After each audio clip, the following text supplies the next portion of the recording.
Hey everybody, Mike Lowe here, simsportsgaming.com, and we are bringing the latest, greatest episode here of the Mike Lowe franchise slash sliders, and I guess even slash ride and rosters, because that is what we started with this franchise back with from day one.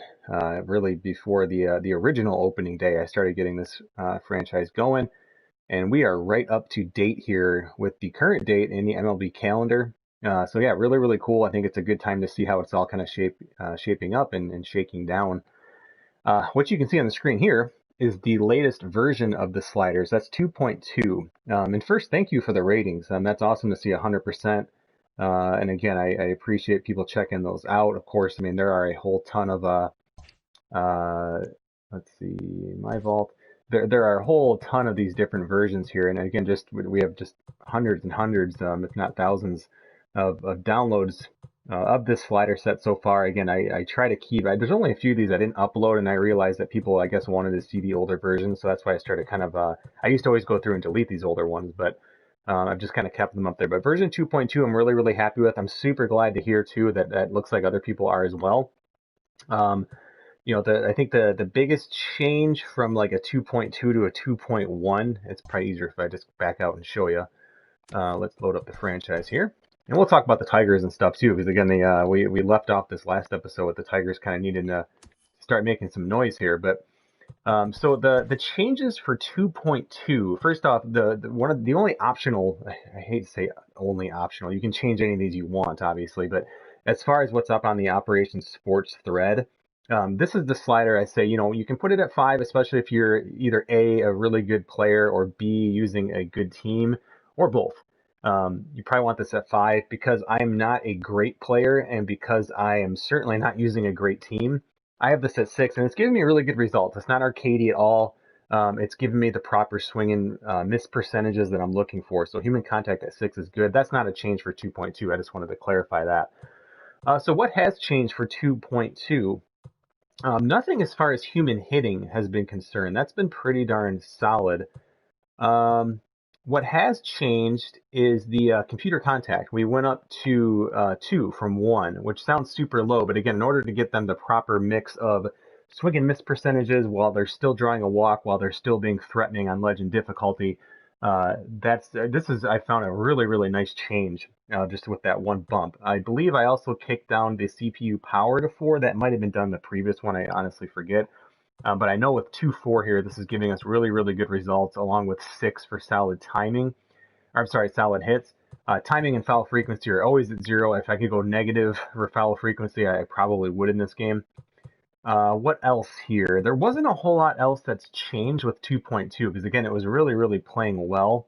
I think in 2.1 we kicked up the pitcher control for the CPU, which has kind of helped limit the meatballs, which in turn makes hitting more challenging, which I really, really liked.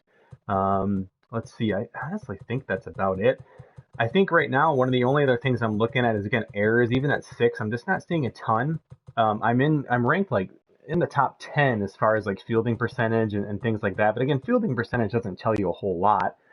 Uh, and we had this at 5 for quite a long time. So that is starting to trend in the right direction, but it's still something I'm keeping an eye on. You should be seeing, roughly one error per game, uh, ish, right? It's actually kind of balances out to about a half error per game per team. So again, if you're seeing one on either side, that's a pretty good mix. It's not always going to be that. Yes, you're going to have games with 0. You're going to have games with 2 or 3.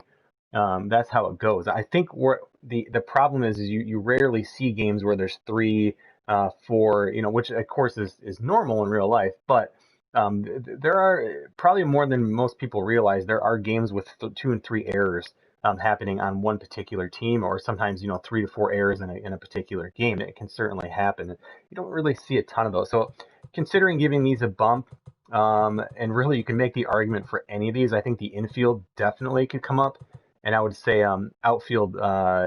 Like what I'd probably consider doing. So if someone's like wanting to do this right now, say, yeah, I've noticed this too. I want to do this. I would personally do this. I would go 7, 7. I'm sorry. Yeah, 7, 7, 7, and I would leave throwing errors in the outfield at 6. So that's something. And maybe what the hell? Maybe for this game we can see how it goes. Um, just kind of see how that shapes up here. So again, yeah, why not? Let's just give that a shot here. I'm not going to save that. Again, I am a huge proponent of, hey, feel comfortable. Tinker with your sliders. You're not going to have like a set slider set for 162 games, even like a Madden franchise or something. I mean, it's okay to tinker with stuff. At the same time, you don't want to over tinker. You have one game where like, oh, there's 3 errors. Oh my God, I need to put the errors down to 1. No, those games happen. Again, you need to look at a pretty big sample size, and that's what we've had here because the Tigers are currently 48 and 56. I've played every single pitch of every single game thus far. That's over 100 something games. What is that? 198, 104 games to be exact. So that leaves 58 games left in the season. I think the last time we streamed, we had a really, really nice little run going here in July. We did take 2. I had said at this point, I said, what are the Tigers going to do here? If we back out and look at the record, they are currently 7.5 games back. We were somewhere in that range before. I think we were maybe 4th place the last time. We're now tied for 4th place in the division. And I said, really, this part of the season is going to tell us a lot whether we are completely selling or we probably wouldn't be heavy buyers regardless. But it's going to tell us a lot because we had the series with the White Sox, who are always in the mix for 1st place, Cleveland as well. Tampa's a playoff-bound team, it looks like, and then another series with the White Sox. And I said we're going to know a lot up to really this less than a week now, but by next Wednesday we should know a lot about what this team's doing. So since the All-Star game, what has happened, again, after starting this month pretty hot, we did take 2 out of 3 against the White Sox, which was huge.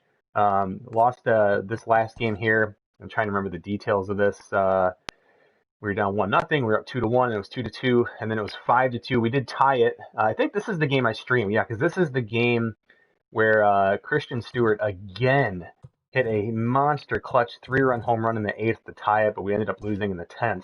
So that was the last game I streamed. Since then, we lost 2 of 3 to Cleveland. This was an interesting game because we were down 6-1 in this game. You can see there was 2-1 after the first, and it was 6-1, and then we had a 6-run 6th and a 3-run 5th. To give us the win 10-6. That was a big win. And then we just went into Tampa, and it was the 9th start for Casey Mize, who pitched really, really well. The Tigers went up 2-0 in the 1st inning, and it was 3-0 after the 4th. They get a run in the 6th, and we ended up taking out Casey Mize, and it was 4-1, and then it was 4-2 was the final. So really, really nice game there. Again, Casey Mize, one of probably his best start he's had so far. He did not get out of the 6th inning. He had quite a few pitches, but 5 strikeouts and 5 1/3. His ERA through 9 starts now, 4.09. Winning record right now at 2-1. So he pitched really, really well. Xavier Cedano is kind of getting back to his what was kind of a dominant form earlier in the season. He had some really, really clutch. I think the bases were loaded, and he struck those 2 guys out. To help preserve this win. So he gets his 28th help, or what are those? Hold, sorry. I'm getting all my sport terms mixed up here, but he gets his 28th hold of the season. Buck Farmer comes in, gives up a run, but does the job, and then Joe Jimenez, really, really nice 9th inning against some really dangerous bats. I'm not expecting us to be this lucky. This is a pretty good Tampa team with a lot of power up and down the lineup, and for us to have not given up a home run today was a bit of a miracle. Because they are a tough team, especially going against Tyler Glasnow. He was really tough, but we were able to get to him. We also did not hit any home runs in this game, and so we had to kind of just clutch and claw, I guess you could say, to come up with our runs here. So anyway, that's kind of what's been going on. We are continuing this Tampa series here with the Saturday game. I know there's some comments in the chat. Hello, everyone. I appreciate everyone jumping in. And I know it looks like, I think Ryan is here. Yeah. So let's see. Okay, yeah, Ryan's logged in as, okay, that's where I was getting confused. I'm like, who is this? Yeah, so Ryan is here. Ryan Hetzer is our moderator. He is logged in under the SSG account. And so he's posting some questions and comments, it looks like there. And I will get to those here in just a second. I want to remind you, please subscribe to this YouTube channel. It's hilarious. My old Mike Lowe slider YouTube channel has like 3 times as many subscribers than this new one. I'm trying to get the word out to get people to kind of jump over here because we had a lot of regulars on that channel, and I have a video that's pinned up there saying, hey, jump over to this new one.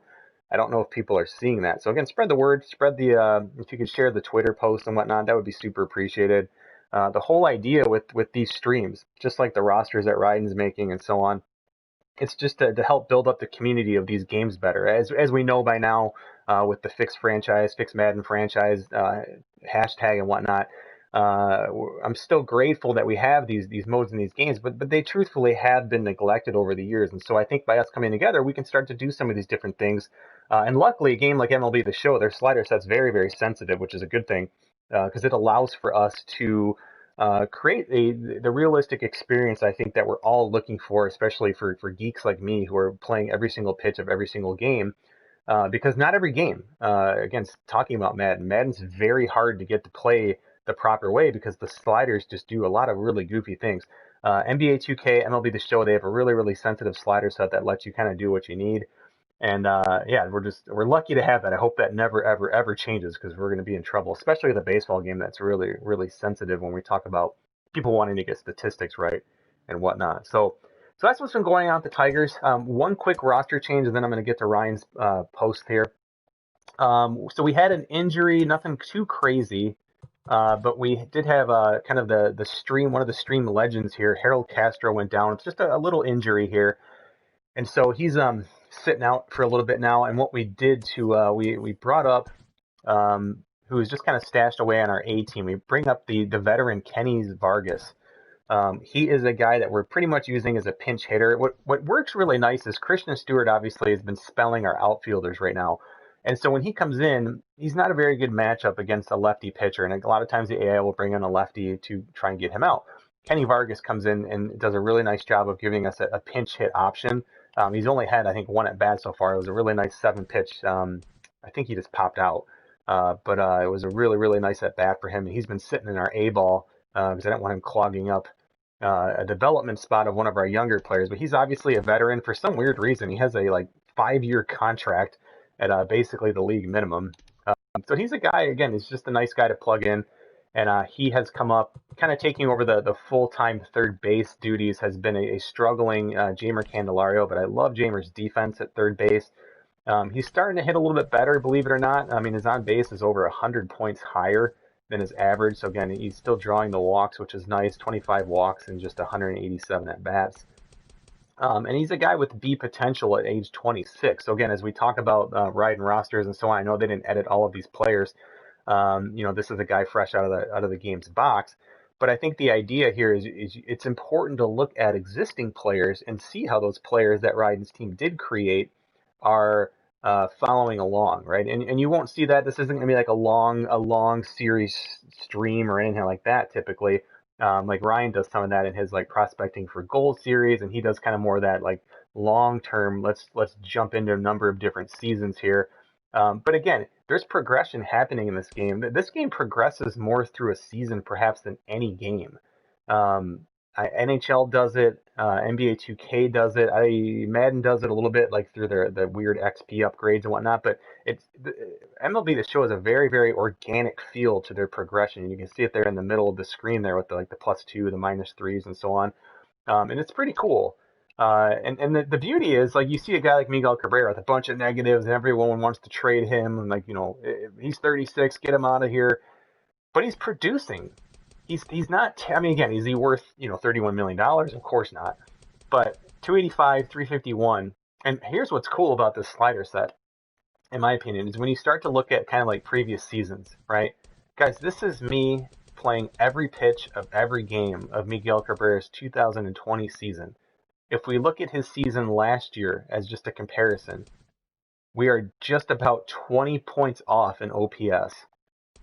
Slugging is 19 points off. We are only at 5 points off in on-base percentage and only 3 in average.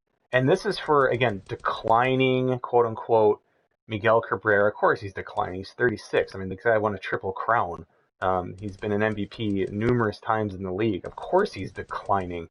You can't sustain that sort of thing. And so really, really cool to see. He's also, when we look at his career stats here, how do I look at his career? Oh, I think I have to go to a different menu. But we're slowly and quietly tracking his 3,000 career hits, right? So he's at 2,928. Could he get that this season? Oof, maybe. He would have to go on a pretty nice run, but he has been. He's been pretty hot lately. He's been a pretty good player for us. So again, just wanted to touch on the kind of what's going on with the team. That was the one little transaction we're looking at.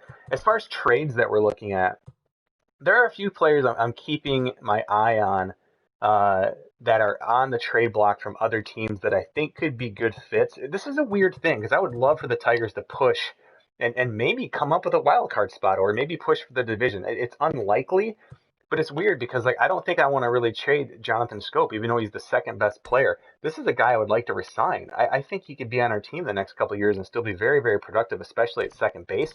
He's been cold as of late, but an 828 OPS for your second baseman. He's got 23 home runs, which is what he hit last year. He's got potential to hit 30, as you saw there in the 2017 season. And so, I mean, this is a nice piece here. Now, again, he's 28. Should we try to max what we're going to get for him? It's kind of the argument of the Tigers not trading maybe Matt Boyd last year. It's still up in the air. I'm trying to decide. But the point of that conversation is trying to determine what direction this team's going to go. At first glance on the surface, like, well, yeah, you want to sell. But if there's pieces that can still help you for next year, we're not looking to necessarily rebuild. We want to be competitive. We want to be competitive this year, damn it, but certainly next year. And so, CJ Cron, another guy, he's a guy that we have a lot of depth at first base. Of course, Cabrera could start playing there as he's been our primary DH. Our first overall pick in the draft was a first baseman for next year, so he's a guy we could definitely move. Anyway, point being is the direction we're not exactly sure what we're looking to do. One guy that's kind of piqued my interest a little bit is Delino DeShields. Now, he's an outfielder. We did get Joe Adell, which I know Ryan has asked in the chat about, which we'll talk about. But Delino DeShields is a guy I would actually put at second base because we already have some good outfielders. We have Christian Stewart, who potentially, once we move Cameron Maybin, which is looking very likely, we will have Christian Stewart probably in left, if not Travis Demeritte. We have a couple options for left field, including DeShields if we were to get him. Center field, Joe Adell. Right field, I really like Jose Reyes. But if we move Scope or if we don't end up re-signing him, Delino DeShields could be, even though it's a secondary position, he would still be a better defender at second base, which I am all about. He gives us some much-needed base stealing ability. He's not young necessarily. He's 27. He's not old, but this isn't like a prospect trade, right? So when you look at B on a 27-year-old, he's just a consistent player. He's got an on-base this year of 370, so I'm not sure why a Cleveland team that's pushing for the playoffs would be looking to move him, but he only has 127 at bat, so he's a bench player. So again, this might be a trade like maybe we do like a Jonathan Scope for him or something like that. We swap second baseman. So he's a guy I've been looking at. There's some others, but I mean, just kind of the players I've been looking at a little bit more closely. Oh, who else was it? There's always some new names popping up here. I think Miles Straw was the guy I was looking at. Again, just another guy who could play second, but I still liked DeShields better. I always find it weird to have 95 speed and only 16 stealing, so I'm trying to stay away from players like that. You see a lot of Tiger names on here, obviously. Yeah, so anyway, that's probably the trade I'm looking at right now. Again, as far as like guys we're looking to move, you probably saw a big list of guys. Cabrera, I'm torn. The Nationals, who are a playoff team pushing for a playoff spot and most likely will get one. It kind of makes sense to make that deal. Zimmerman is a free agent at the end of this year. He's been really bad for them. He's batting ninth. And Cabrera, who was an all-star this year, would be an upgrade, again, coming at a huge price, though. Cameron Maybin's going to make a lot of sense to move. He's having a career year. We're not going to get a lot for this guy, which is fine. He's 32 years old, but he is having a very nice year, 16 home runs, an OPS of 840. So we should try to capitalize because I don't think I'd re-sign him. Just because we have some other options. Jordan Zimmerman's actually pitched pretty well for us. He's been hurt a little bit. Again, I'm not sure if someone's going to take his contract. And then we have a couple prospects here that just don't really fit into my plans. And Jake Rogers, I just don't like his blocking. I can't have a catcher with that kind of blocking. So he's kind of a guy where I'm looking at maybe sweetening a deal. Dawel Lugo, again, I like Dawel Lugo. But to me, he's more of a third baseman. So I'm not sure, what we would do. He's already 25. He's not really progressing to where I'd like to probably see him at this point. So, and of course, Ivan Nova, just kind of a throw-in if someone's looking for some starting pitching depth. So that's where we're going there. Let me look at the chat here because I know there's a bunch of stuff here. So yeah, Ryan's here moderating again. Thanks, Ryan. Yeah, okay, good. I'm glad people are liking the CPU power being bumped down and the picture accuracy going up.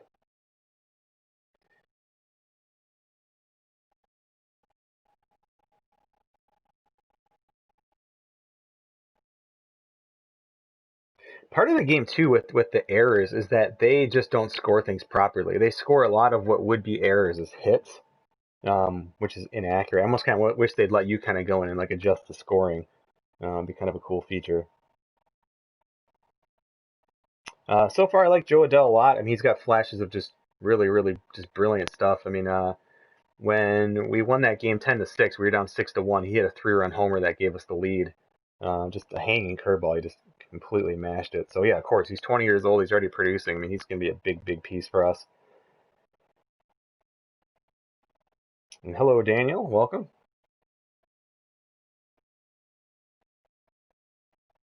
Yeah, so we did check out the current trade block. Marco's here. Hey, Marco. I'm demotivated at times. I mean, I'm glad I feel your enjoyment of the game though. That's awesome. Um, yeah, and that's kind of the idea. Is that I'm an educator. I've worked in education my whole professional career, and now I work in higher ed. And so I think one of the things with what I do now with work is I don't really interact much with students directly.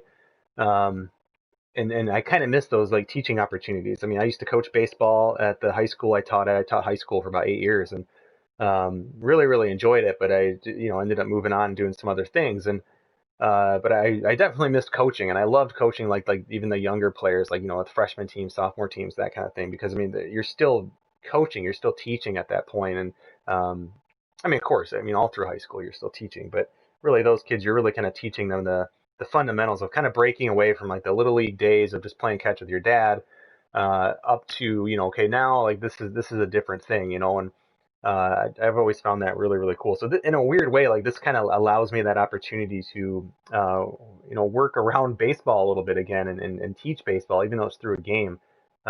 It's this is a great tool, right? I mean, sometimes Ryan and I were talking offline about he's in education as well. He's an administrator, and just talking about the importance of utilizing tools, but doing so properly, right? You can't just like throw technology at kids and whatnot, but and so this is a tool, right? We can use MLB The Show, and I'm not just saying, hey, go learn baseball, play this game, which actually probably would work. That's how I learned like hockey, what icing and offsides was by playing NHL '92.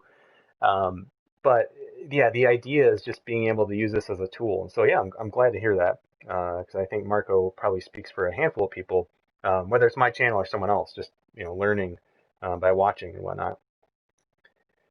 Okay, cool. Well, I think that does it. Let's jump into some gameplay. Again, so if you have questions about this slider set or even Ryden's rosters, I am using, it's pretty much the first version, maybe it was like version 1.5, and I think I just like updated the 40-man roster. I can't even remember now, it's been so long, but definitely one of his early rosters. I have not noticed anything that's made me go like, whoa, what's going on? And Scott and I talk. I got to meet Scott when he was here in San Diego for MLB The Show. We got to meet up and have a beer and just chat about the game and baseball and stuff, and it was really really cool. And so, but yeah, I mean his team just does phenomenal work. Obviously, getting the chance to work with San Diego Studios is super super cool. So um, yeah, I mean, again, his rosters have always held up.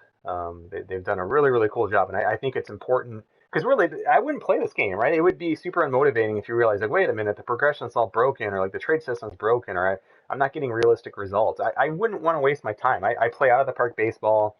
I love that game. I get my baseball fix there too, right? So time is precious. And I think if we weren't able to do things like adjust these rosters, adjust the sliders with such accuracy, it would take a lot away. So anyway, today's game's Kyle Funkhouser versus Brennan Mckay. We'll talk more about the starters as the game gets going. Um, one thing, again, I always recommend just checking on is your league leaders for complete games. You just want to make sure that doesn't get too far out of whack. 10, 11, 12, 13, 14, 15, 16, 17, 18, 19, 20. So we got 23.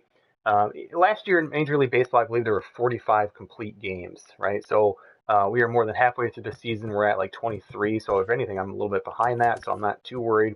What I've started doing is to save time is I kind of check those before the game and I just jump into the next game. I don't do the kind of daily sim anymore. But if you're on the opposite end of the spectrum, you're getting too many of those early, I would recommend simming each game and just checking that before you play, and then you can adjust those little things. So, but anyway, again, Brennan Mckay. So we have a lefty today.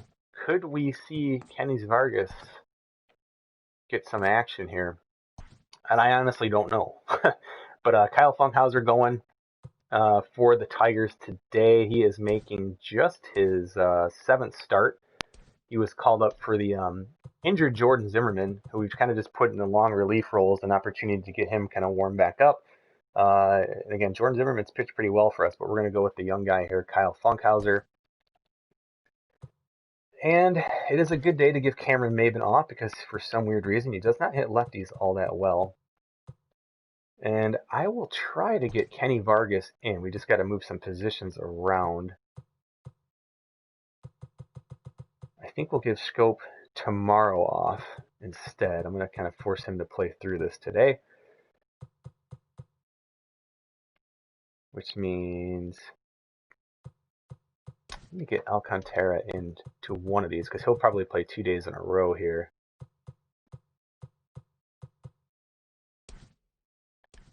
I don't think Nico's actually hit lefties very well. I don't think I can see this on the screen, but that's okay. So we're going to go Sergio Alcantara. Romine will be off tomorrow. So yeah, these are the guys. So now we need to get Kenny Vargas.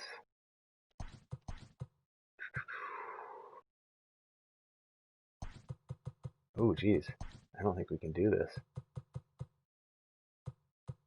Be short an outfielder.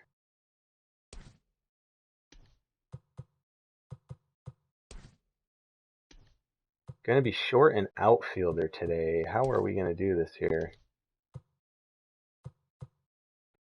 So I think Nico's going to have to play today. So what we'll do is we'll do that. Shortstop.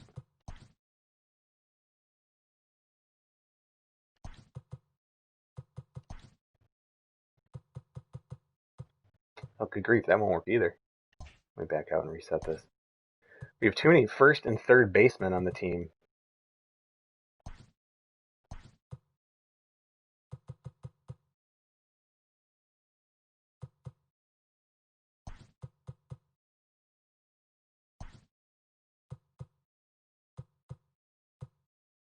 Should just throw Kenny Vargas in the outfield and just see what happens.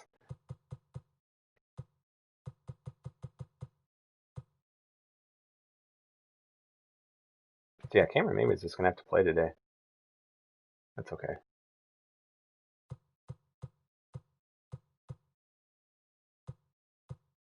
We'll just leave Kenny Vargas as a pinch hitter because he'd have to either play DH or first.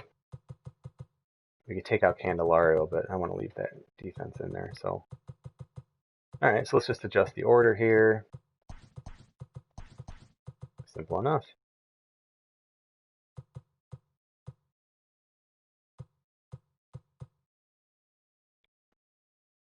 Oh yeah, Jordy Mercer was traded.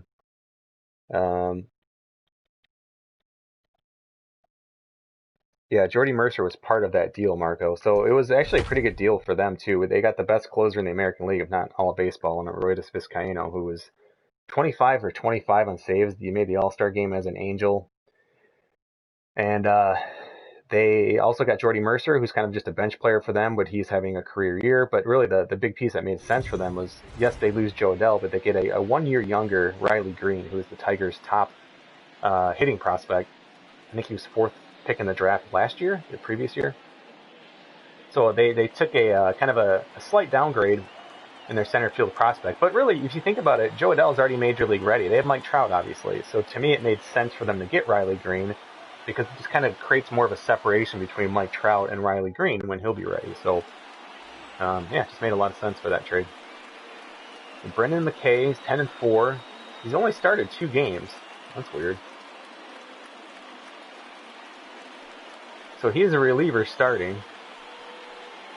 I guess you could say that they're using an opener. We'll look at him. We'll look at his kind of makeup and see what's going on. So let's see. So Mckay. I don't know, I guess he is a starter, but he was just being used in relief, so okay, fair enough. So you can see there's pitch speed. This is if you just pause before you're at bat, you can see the pitch speeds there. So 95-mile-an-hour fastball, a few breaking pitches, and a cutter. Okay, so pretty standard stuff. He does not have any quirks, and he can give up some hits, potentially some walks, but he'll also get some Ks. So as far as I always like to check with the bunt master here. So your left-handed pitcher's going to fall with the mound this way, right? So even though it's a little bit closer, you're probably better to bunt this way, because really, typically, a defensive team is taught that you want your pitcher to field those, if at all possible, because you want your, if there's runners on second, you want your third baseman to be able to stay at third, and so on.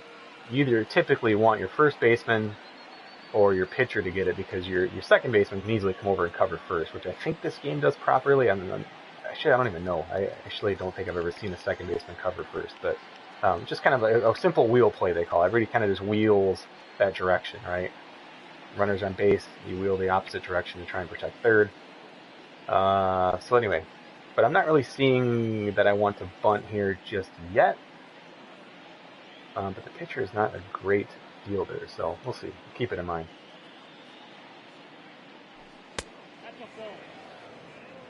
Count 1-0.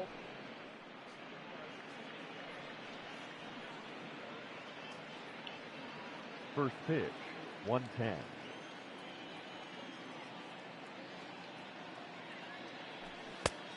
Outside, that's the ball. So this obviously would be a good pitch if I wanted to drop one down, but why would you want to drop one down on a 2-0 when I could hit a double or triple instead? So there's that cutter. Good movement.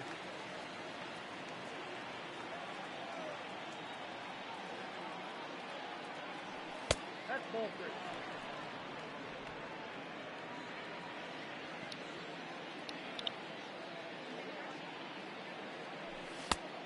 3. Ooh, good pitch. Hey, Victor, he said it before you even walked.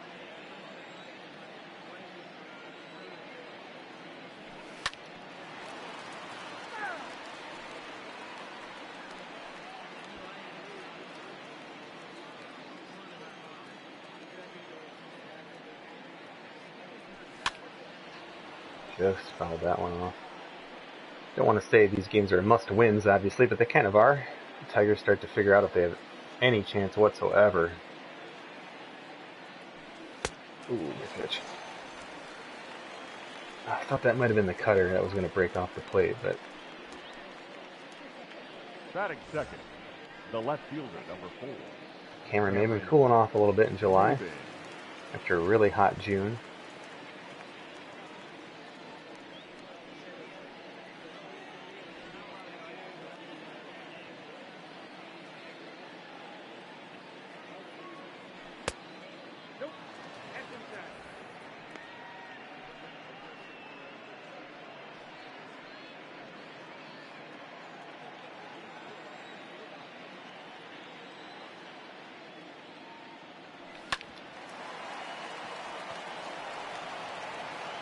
So that's a good play to kind of talk about just a couple simple slider changes, right? You're seeing a few things in this play. You're seeing contact at 6, and you're seeing fielder reaction down to 4. If fielder reaction is at default, that's probably getting fielded, and you're probably seeing an overused jump throw by the second baseman. Instead, this ball, not hit great, but it gets through, right? You get that delayed reaction by the second baseman, but it's enough to create a realistic looking play, right? As opposed to, now they're at double play depth, he's getting that ball, but they're not. And that ball gets through. So you're going to see kind of more of those, just seeing eye singles a little bit. That wasn't hit terribly or anything, but...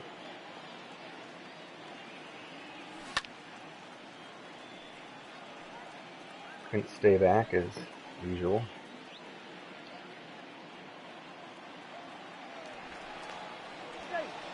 That's pickoffs at 9, so you'll see actual realistic pickoffs from the AI.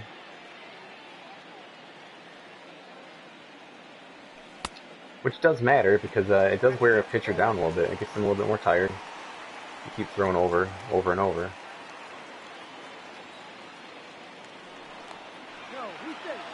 We're very worried about Cameron Maidman, but I am not looking to steal here, so.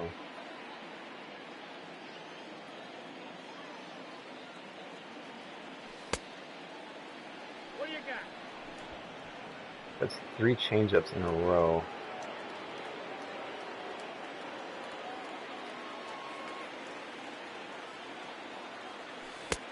Now curveballs. A lot of breaking balls to Cabrera. Everything low in the zone. Doesn't mean a damn thing though. Because you could just come up with a fastball next. Just gotta be ready. Simple approach. Look fastball. React to breaking ball. Ooh, another changeup. That one looked like a fastball.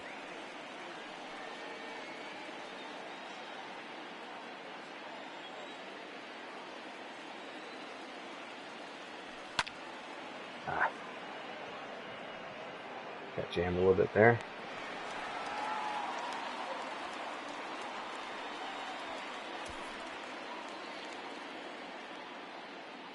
There you go. Look at the Tigers lineup.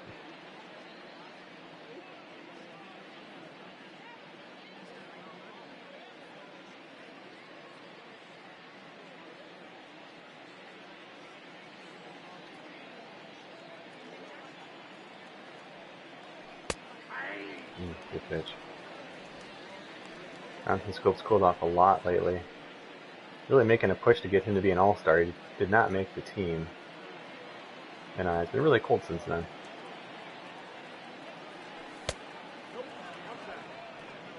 So quick pitching, right? You know, that throws people off a lot when you're playing Diamond Dynasty. It's really, really simple. Just don't concern yourself with the windup of the pitcher. Just think of it as a pitching machine.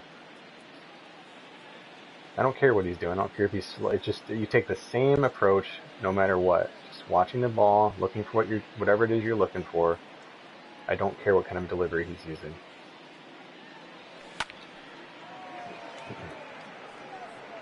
Well, pretty easy inning. 19 pitches for Brennan Mckay. Let's see how Kyle Funkhouser does.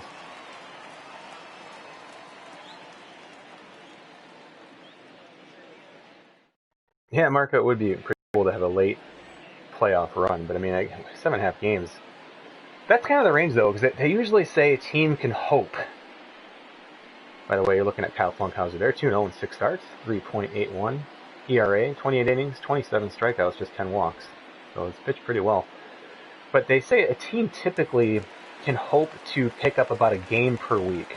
Leading off for the So you figure right now, we got about 8 weeks left. We're 7.5 games back. So we're right on that threshold of like, well, we have a shot. But, you know, good grief. Do we really? Tough to say. 1-0. Joey Wendell. Just 196 is their leadoff hitter.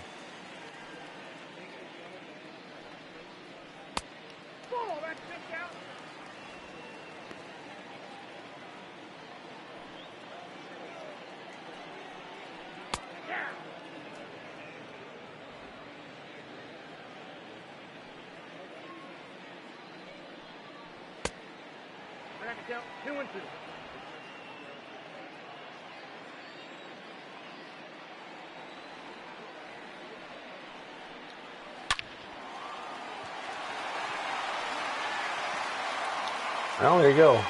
Oh, 196. There's our throwing error getting increased. That won't be an error. Batting second, the designated hitter, Jose Martinez. But that's good to see still, though, even just that overthrow. Those things do happen.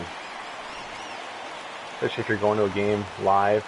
You know, you see a lot of things like that.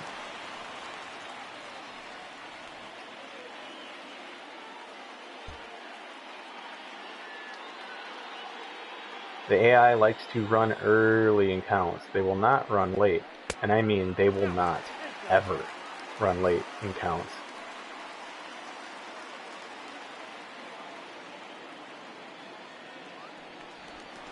Ooh, definitely see that throwing error. Be careful.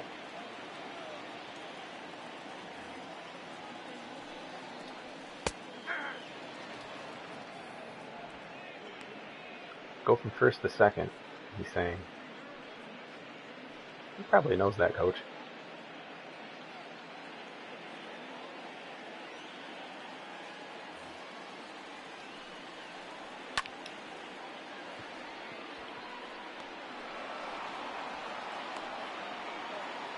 A good hitter who got pretty decent contact, so we'll take that. A lot of power in this lineup. Austin Meadows, Hunter Renfroe, even Mike Zunino down batting 8th. Not a lot of contact, but can definitely hurt you at the home run.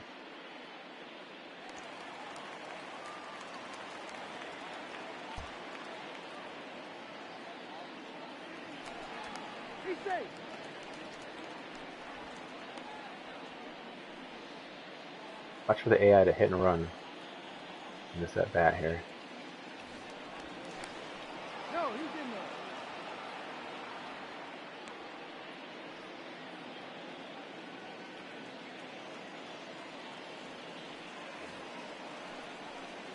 Ball one. Ball one, no strike.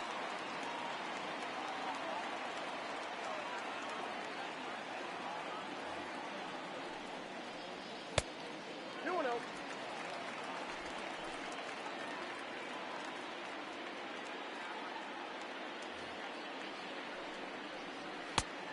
Oh, good grief.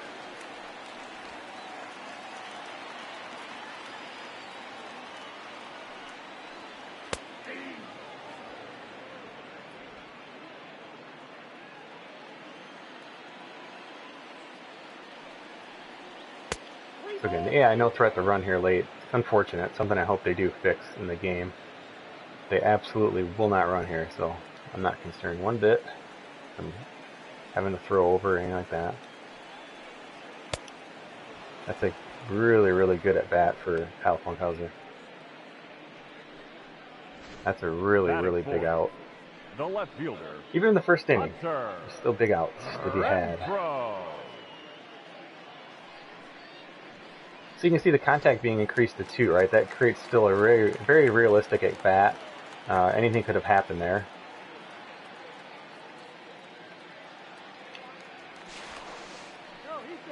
Could have easily gotten a walk. Could have easily hurt us with the bat. Speaking of hurting us with the bat, another guy here.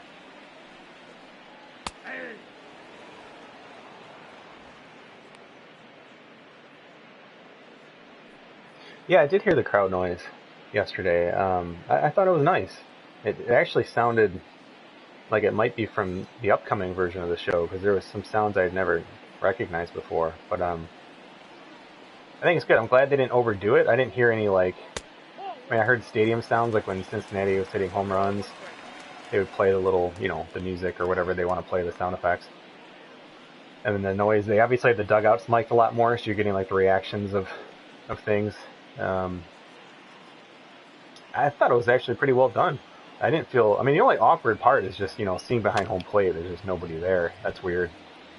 But I still think it's better than, like, putting cardboard cutouts and stuff like that. Like, it's just kind of bizarre to me, but each their own. I can see where other people would think the opposite and say, F Funkhouser, nice inning. You know, people might say, no, I'd like to just see that. Because here we have animated people in the crowd, and it does help. It certainly looks more real. I'd almost rather they do something like that, where they just kind of superimpose graphics into the crowd, as opposed to, like, cardboard cutouts, which they could definitely do. It just takes a lot. Leading off for Detroit, the first baseman. And I'll be checking the chat mostly while I'm pitching, just a reminder on that.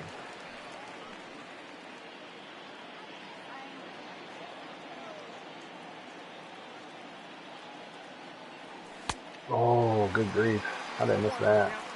How did I miss that? Yeah, I thought that was a changeup. Looked like it.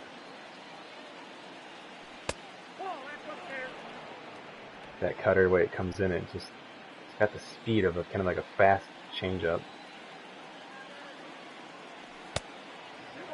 And like a lot of changeups, I thought it was going to break away. Instead, the cutter, unfortunately, goes the opposite direction. There's that changeup.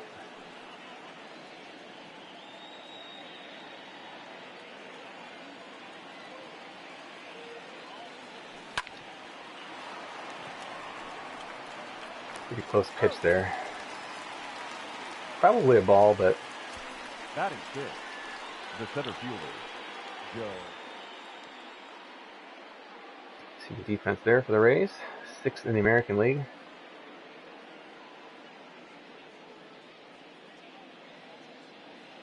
Yeah, I did see that home run. The only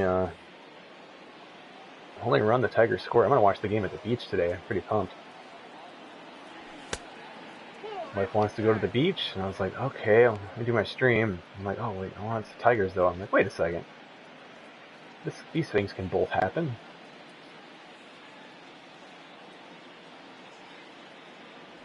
Oh, good grief. That fastball got on me real quick.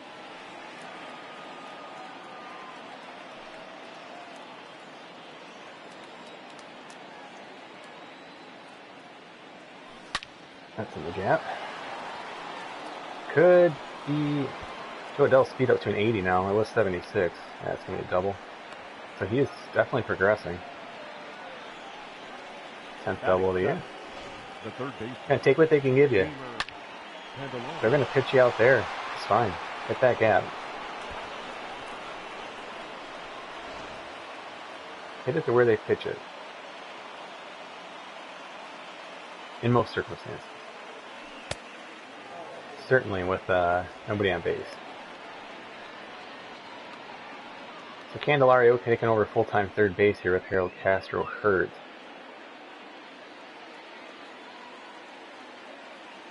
Mostly in for his defense. He's a guy I'm on the fence with about for next year because it's certainly a position that we could upgrade, but I still like Jeimer Candelario. I mean, having a switch-hitting third baseman who's got some pop, and he's got a good eye. So we'll see, but he's got to obviously have a better last couple months here than he's had. But he has been. He's been playing better for sure. We'll come up with a big RBI here.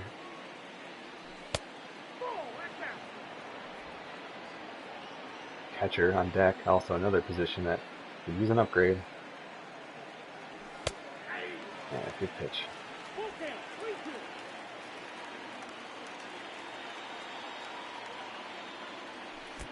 And that hits him, so if I pitch there, that's the slider that will impact those are the pitcher consistency.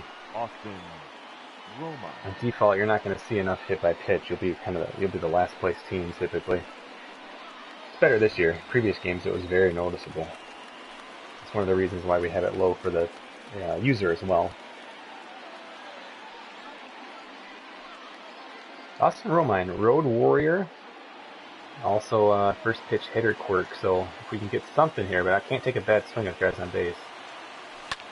Ah, just under it.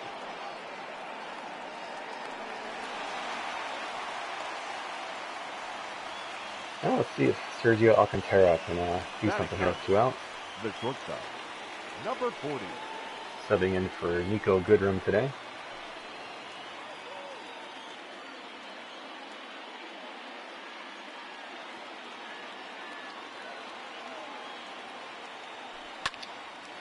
Good pitch, but I moved my cursor away. Brennan Mckay works out of trouble in the second. Still 0-0.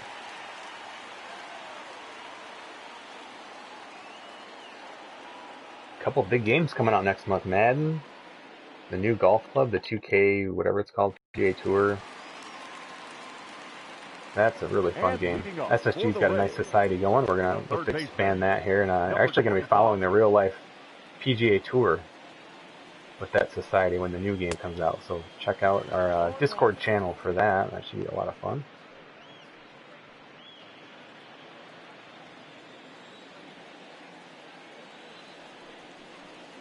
Nope, ball 1.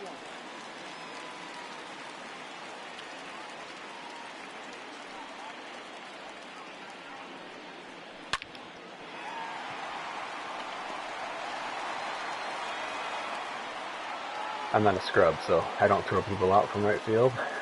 Batting sixth, the first baseman. Might have had a chance there, honestly. Score. He was covering the base, but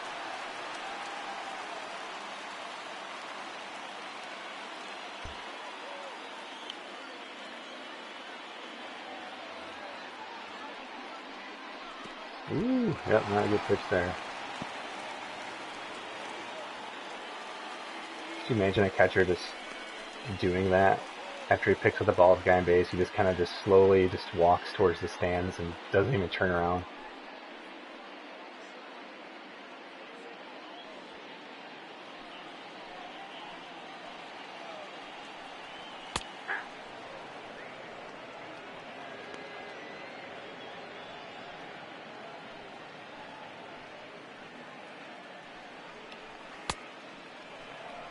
One ball, two strikes.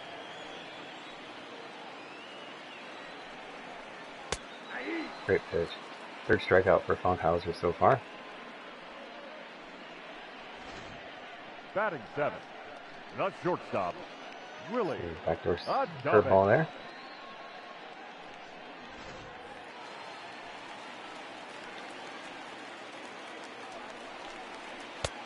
Off the plate, ball one.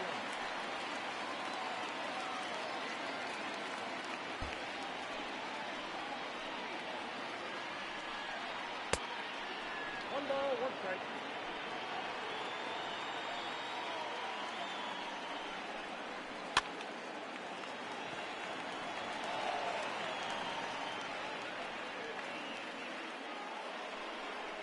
Batting eighth, the catcher, Mike Lowe. So really low contact, high power guy. So have to be really careful with these hitters here.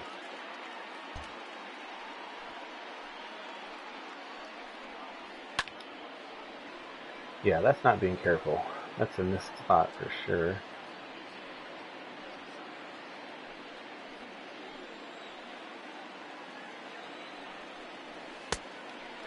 Where I wanted that pitch. Gotta throw some balls. If you get too heavy into the strike zone, they do get pretty aggressive and will make you pay. Should be a swing and a miss here. There it is. So you got him looking fastball there and a fastball count. Get a low contact guy, throw him a slider. Might get him to chase this out of the zone. Nope. I'm gonna throw that slider again though.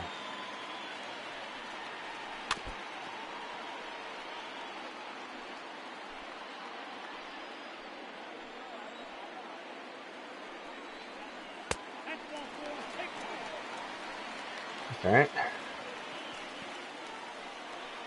Batting ninth, the center fielder, Yandy Diaz.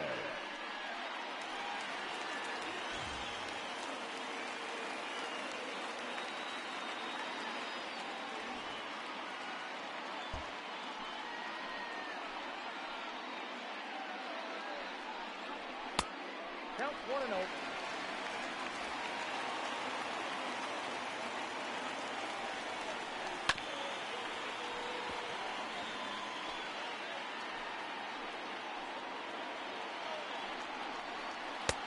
Well, that's it.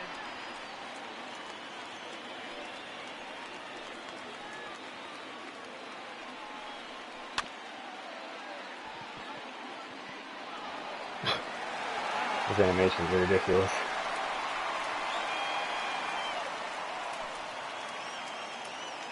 Alright, Funkhouser pitching well.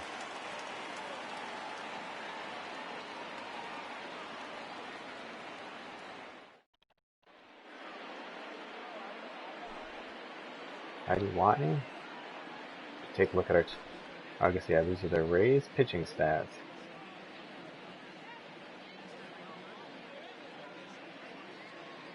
They are susceptible to walking guys for sure. Everything else pretty mid, but nice team ERA there.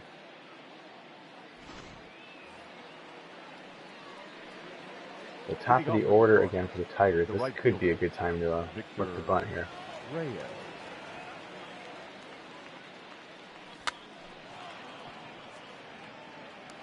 Ooh, good sweep. So not a great bunt. Once again, bunt it soft enough that the pitcher's going to feel that. Maybe.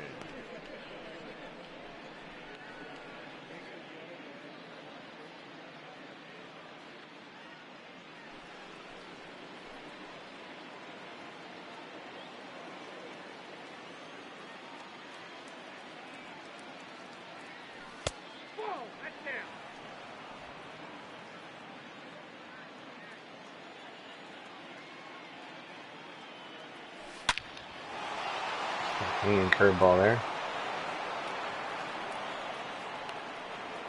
And that's that whole, again, look for fastball, react to curveball. And that's why you look for the fastball first, because you look at the team hit leaders for the Tigers there. But you can react to the breaking ball because you have more time. You need more time to hit it properly. That's a slower pitch, obviously. The timing is everything with hitting. They're really concerned with Cameron Maven, but with Zunino having a cannon and him only having 56 stealing, that's not really something I'm looking to do. Maybe hit and run here. Cabrera's got a pretty good contact rating against lefties.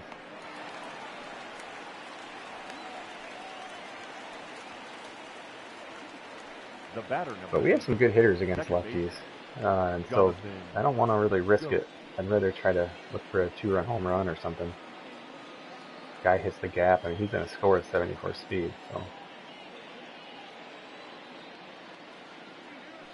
oh, that's the pitch I wanted again. That's 3 curveballs in a row. All very hittable.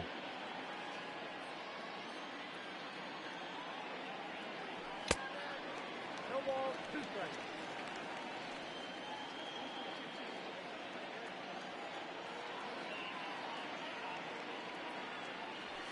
Ooh, good pitch. Totally froze me.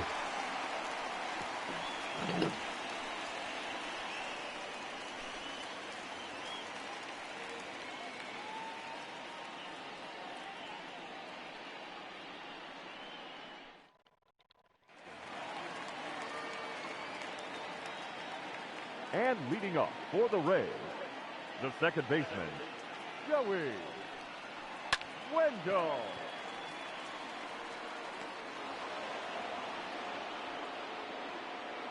Had to take a funny route to that ball because it was kind of a tweener.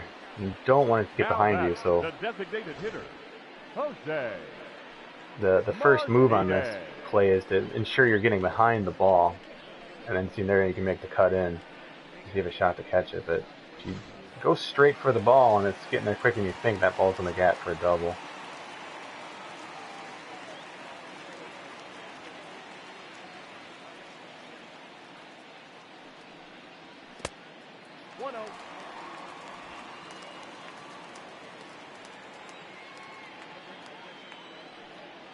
Ooh, that's the second at bat he's had that he squared up a ball, but has hit it right at Jose Reyes. Right fielder, Austin Meadows.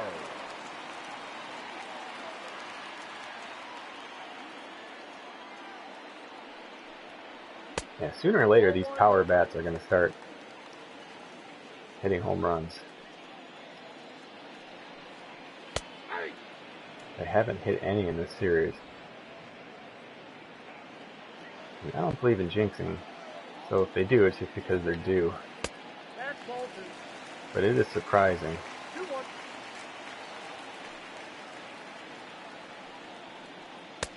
Inside, ball 3.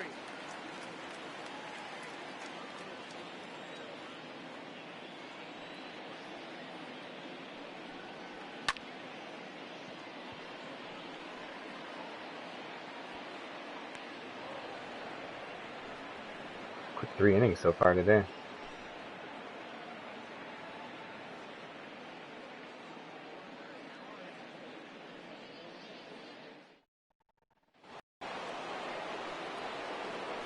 Leading off for Detroit, the first baseman, TJ Crone.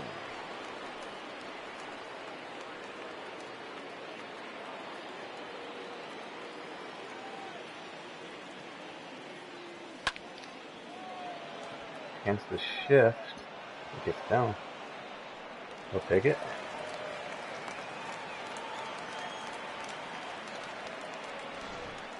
Up next for the Tigers, the center fielder, Joe Adele.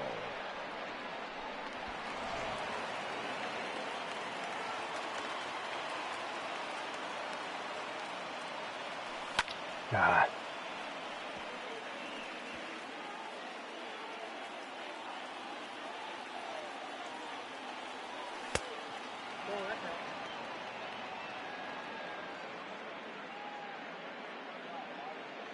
.290 average over his last 8 games. 0-0 game, top of the 4th still. Oh wow, that had a lot of movement on it. That cutter moved more than any of the ones he's thrown. Good pitch. Really doing a nice job with his movement. Third strikeout for Brennan Mckay. The third baseman, Xavier Cedano. That ball warped into the glove.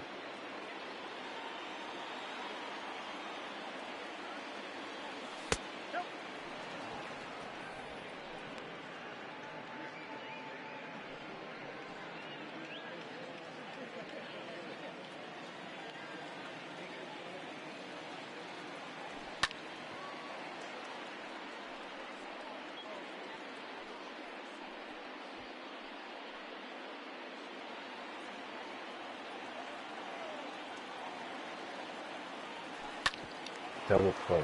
Easy double play. There's a throwing error. Now batting. Absolutely no need Austin for him to, they might just call that a fielder's choice, but absolutely no need. Had plenty of time.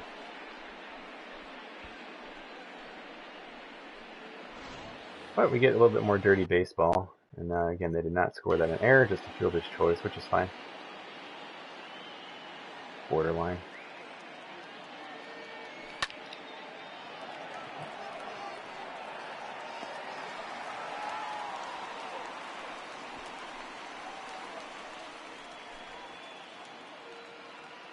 It's 0-0.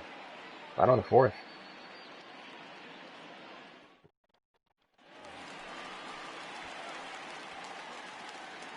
And leading off for the Rays, the left fielder, Hunter Renfroe.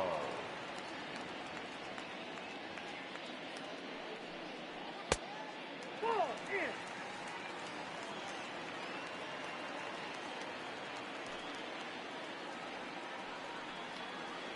No, that's low.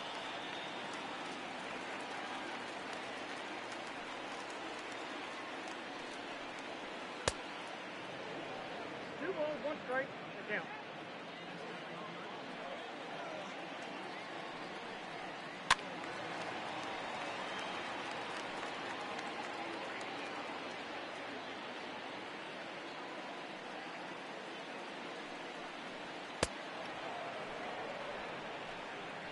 So that time I saved the fastball for the last pitch. Dead red hitter.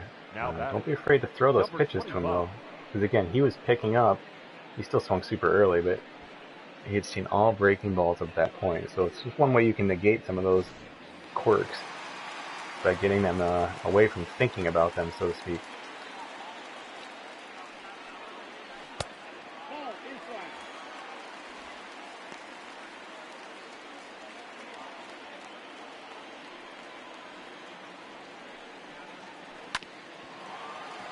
Alcantara. Oh, there we go. Now that's going to be a hit. You see, that's kind of the problem, is that, like, Now batting, first baseman, G-Man Shore. increasing the error sliders doesn't lead to more errors. It just leads to more plays like that. It's one of the things I'm noticing. And then that, rightfully so, is not scored an error. That was not a routine play. And I guess that's okay, because, again, he's not a great fielder. He knocked it down. I mean, we would have saved a run if there was runners on base, on second base. That's the ball. So I don't think it's a bad thing. Again, we have him at 7 for this game, minus outfield throwing. Keep that in front of you. There you go. The right play. Especially if the guy in first, who would have scored if I had dove and missed that. Willie A double.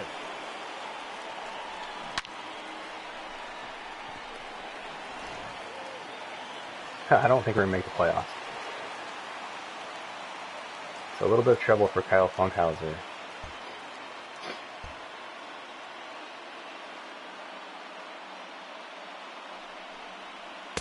Ooh, got lucky there. Not a good pitch. 0-1's the count.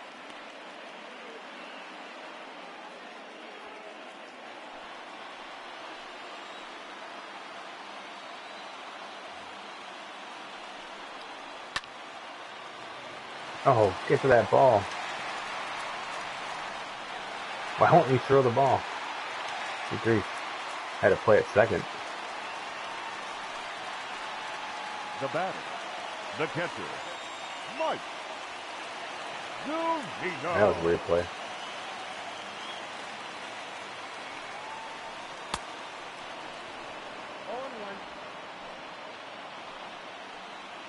Certainly has the potential to strike out, but again, also has the potential to hit over the wall.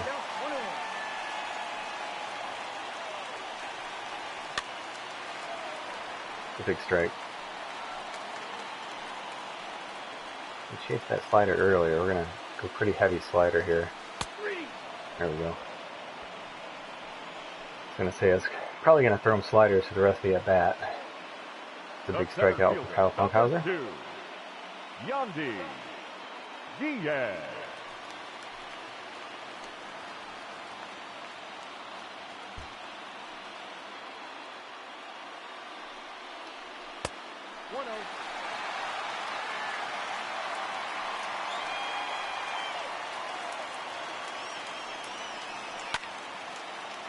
Looks like he might get out of it.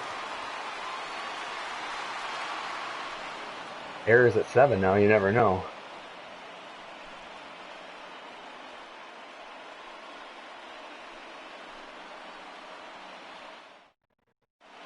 Yeah, wildcard game would be a lot of fun. I think if this is a, if this was a wildcard game, 0-0 on the 5th, it'd be really crazy.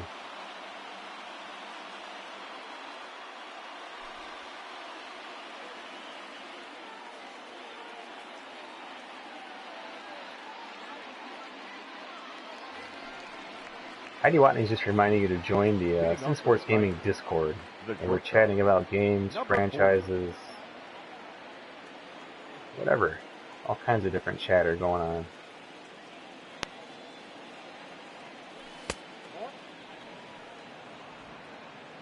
.52 pitches here into the 5th inning. Not a ton. Ooh, that's a good pitch. Fastball's faster than I'm realizing. It's, I'll just say 95.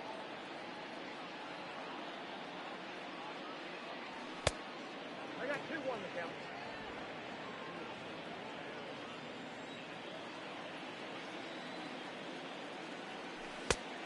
Yep, that ball went out.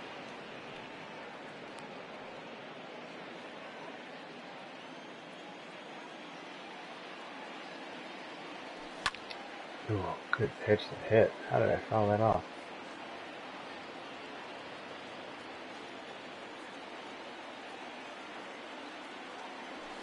Oh, that's ball 4. I thought that might have been the cutter. Now batting, right fielder. So Tampa, pretty good pitching team ERA as we saw earlier. 4th in the American League.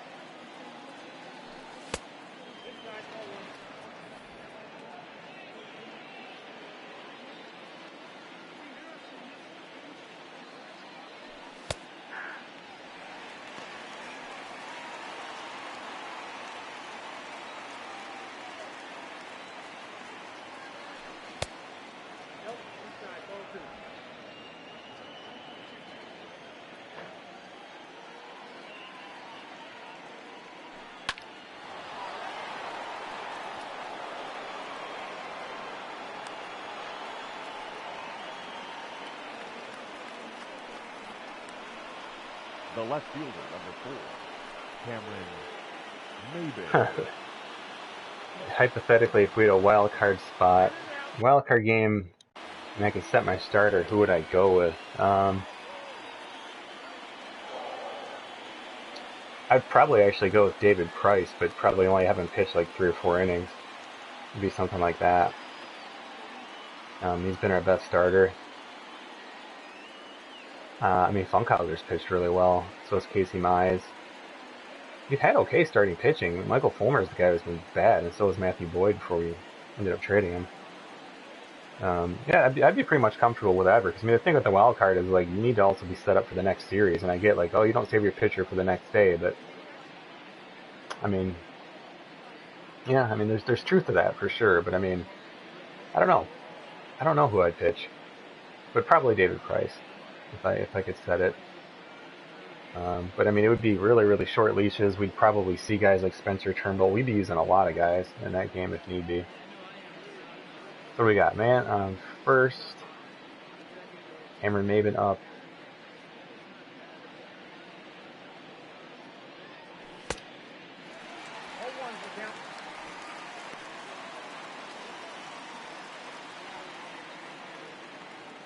Bad swing.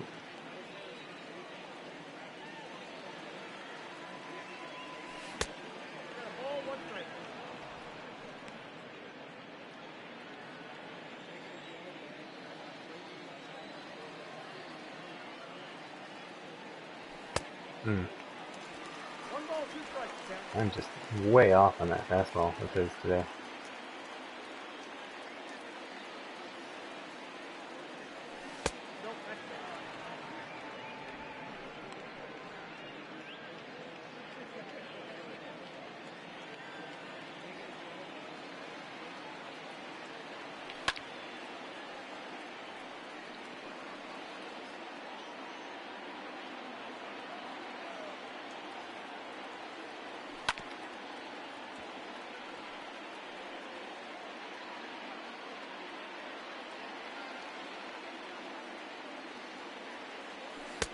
Gosh, dang, that curveball's frozen me a couple times. It's a crazy game today. The starting pitcher is really sharp. Oh, I'm sorry. Did I say David Price? I meant, I was thinking lefty. Not David Price. Daniel Norris. That's what I meant to say. My bad.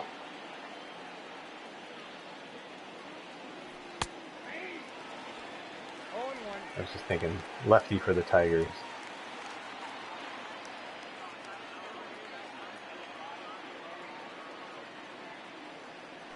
Oh, good grief.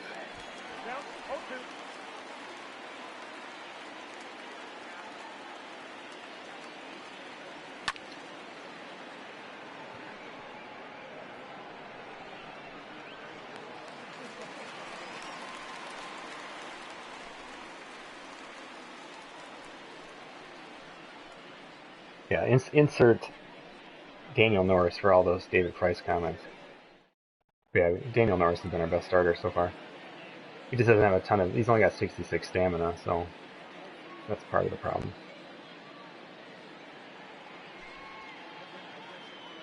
I'm going to take a quick 30-second pause to go help my wife with something real quick. 1 second.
We are back.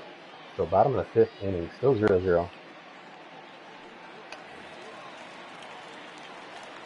Top of the order. So third time through. The second baseman, Joey Wendell.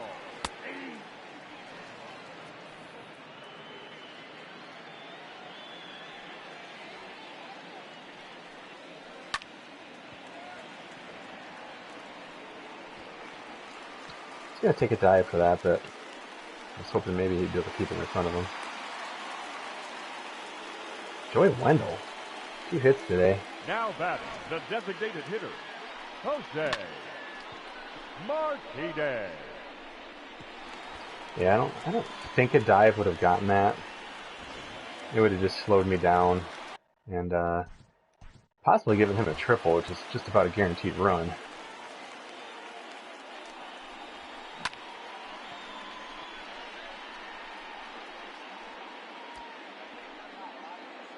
Yeah, there's just no way, right?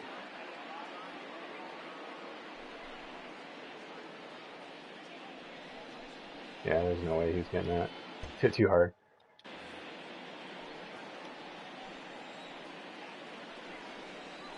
Yeah. 67 pitches in case he does get into some trouble here.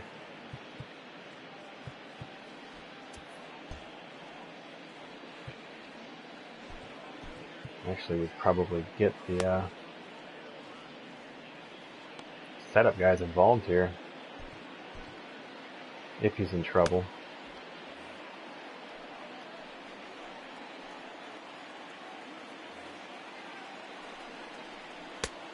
Yeah, 1 ball, 1 strike.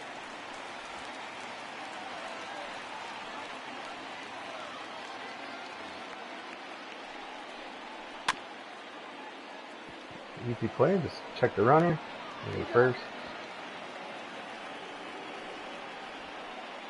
Now batting, right fielder, Austin Meadows.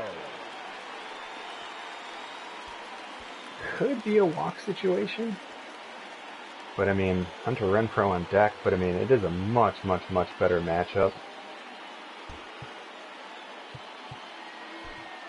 And then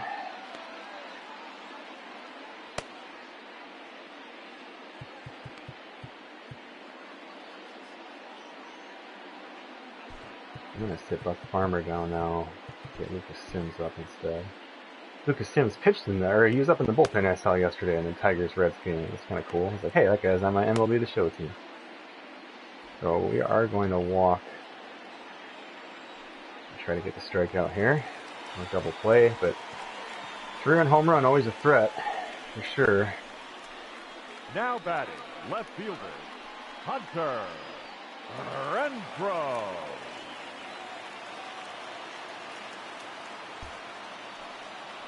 Struck him out on the fastball before.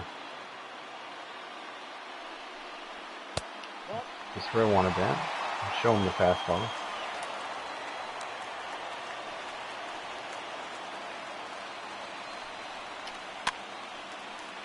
Good, so we're able to sneak one by him. That's probably the last one I'll throw for a while here.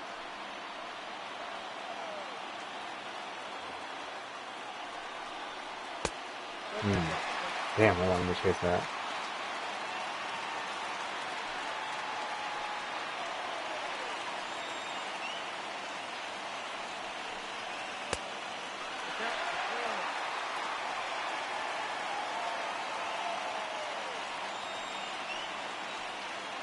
Double play ball. Ooh, didn't chase it. 34 pitches now. Now batting, number 25.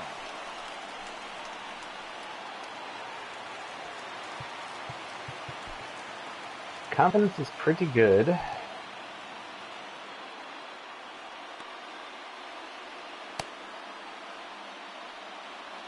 What kind of quirks does he doesn't have any quirks.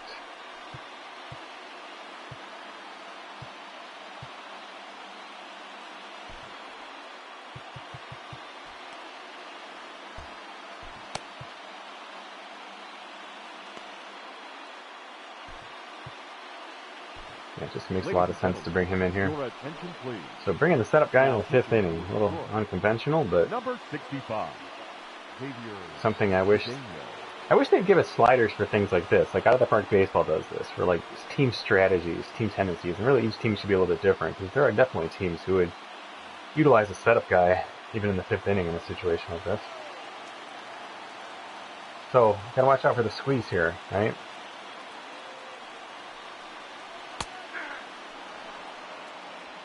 All ones the count. So much so that I'm gonna pitch out. 1-1.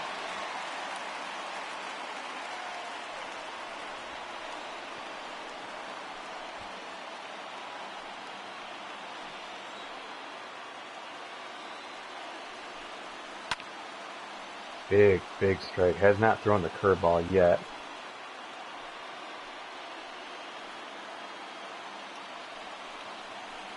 Beautiful.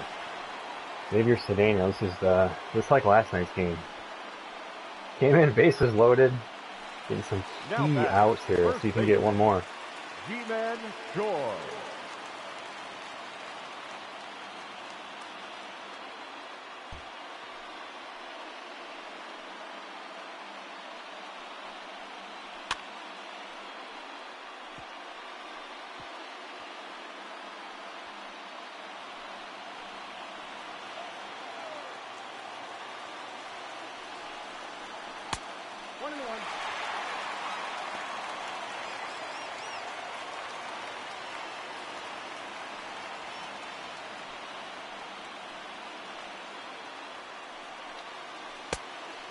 One ball, 2 strikes.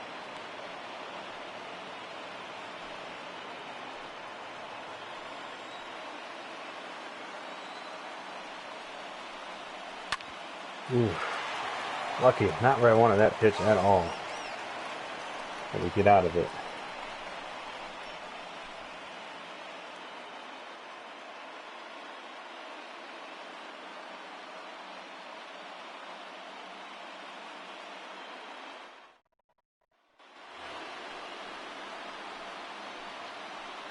Leading off for Detroit, the second baseman, Jonathan Joe. So let's get ourselves set up for next inning here. It's the bottom of the order. So it's actually not a bad spot for Lucas Sims to come in. But we'll probably go. No, Alex Wilson's pretty good against home run guys. Well, I'm sorry, yeah, there is some power here. So yeah, that makes sense. We'll probably go save Lucas Sims for the Sunday game, since he's a day player. So yeah, it'll be Alex Wilson, but I might even just continue on with what's his face. So actually, I'll leave both these guys up here. We might just go with Cedano for part of next inning.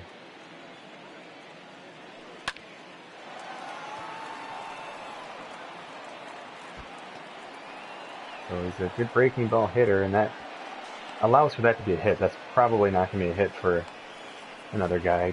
Got on top of that a little bit. The first baseman, DJ Crone.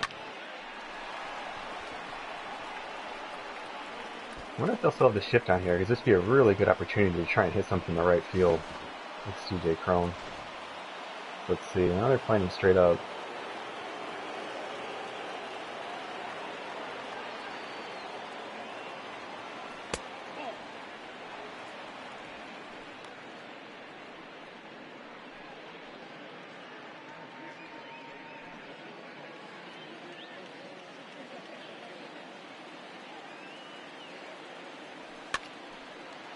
Hit foul, damn.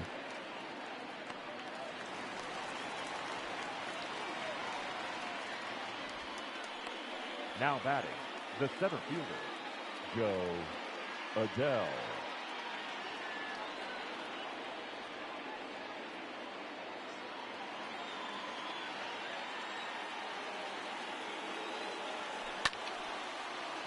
Did it pretty well. Oh. That might have gotten over that short 315 wall there. The batter, the third baseman, Gamer Candelario.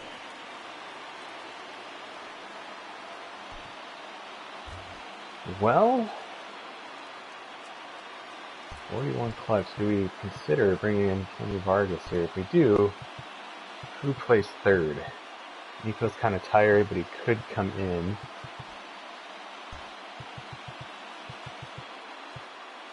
I don't think it's necessary here.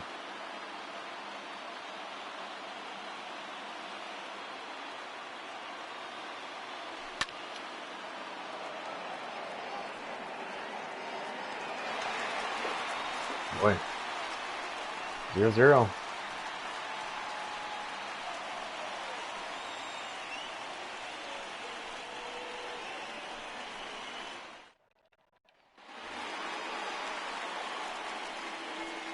And leading up for the Rays, the shortstop, Willie Adames.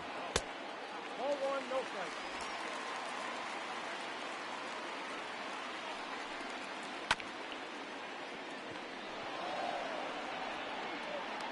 He's out.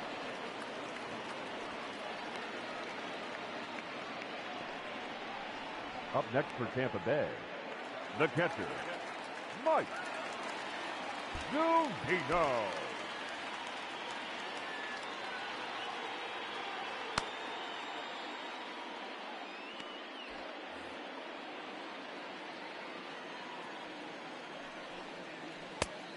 Counts 1-0.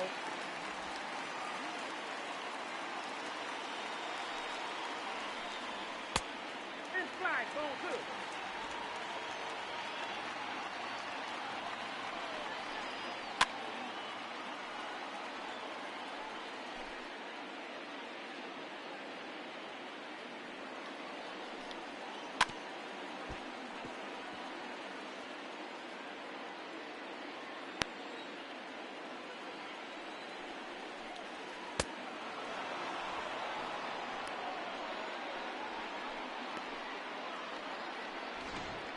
The center fielder, number 2, Yandy Diaz.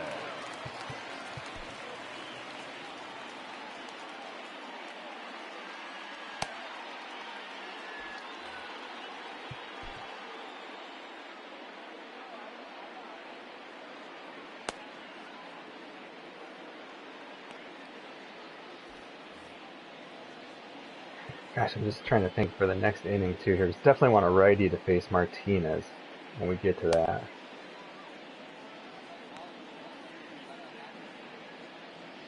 Obviously, a lefty against Dell would make the most sense.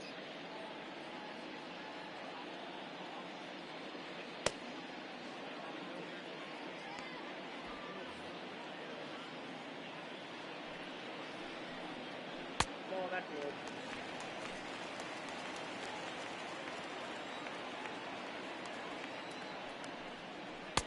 Ball, that's inside. He's only thrown 17 pitches so far, so.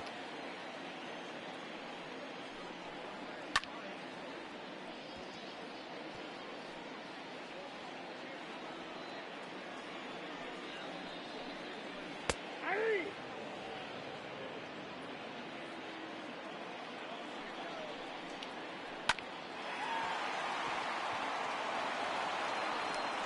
Got it.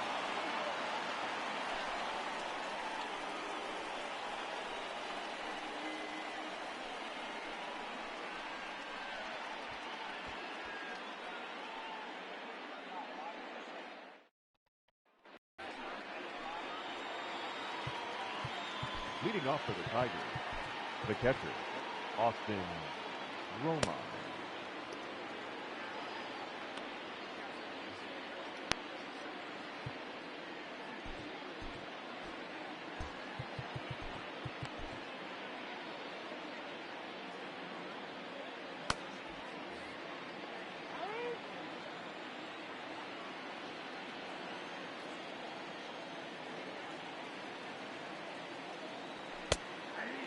Ooh.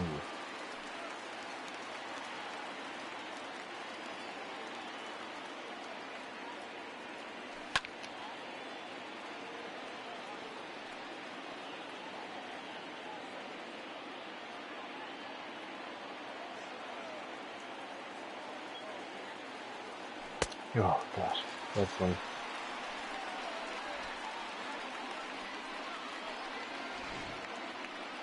The batter, number 40.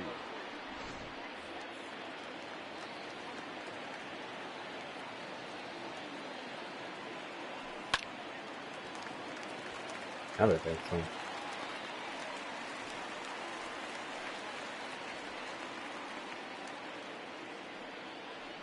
The batter, the right fielder, Victor Reyes.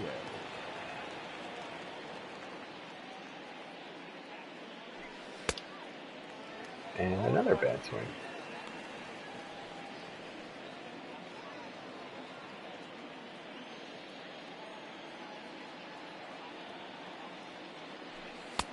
One ball, one strike.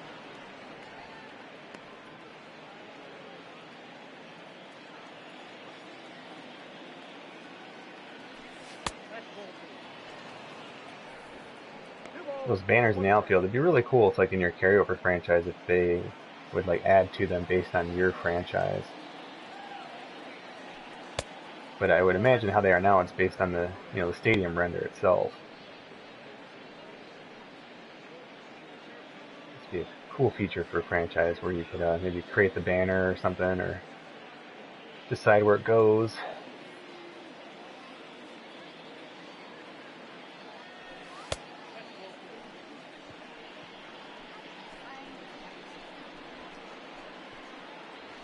Now batting, the left fielder, Cameron Maybin. Yeah, maybe it's probably the most likely Tiger to get traded next year.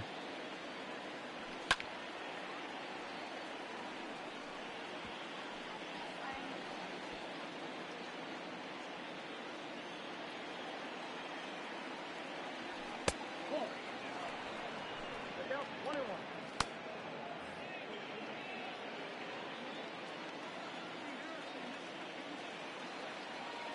Ball two. 2 fastballs in a row.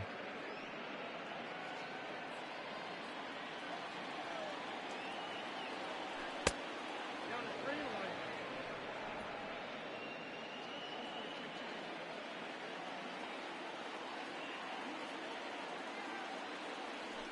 Ball. Victory. Will they leave McKay in against Cabrera, who hits Now lefties, batting, the or at least designated rated to hit lefties way better than righties? Cabrera. He's at 90 pitches. He's got a shutout, which this game loves. They love leaving pitchers in with shutouts, and that's what they'll do here. I would be taking him out at this point, but that's just me.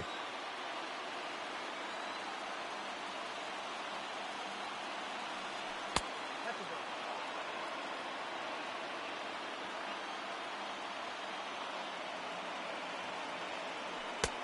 Two balls, no strike.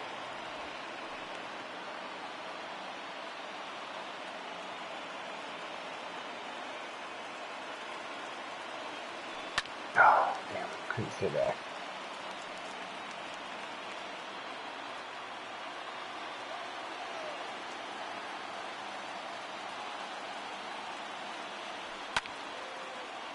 That is 3-run home run.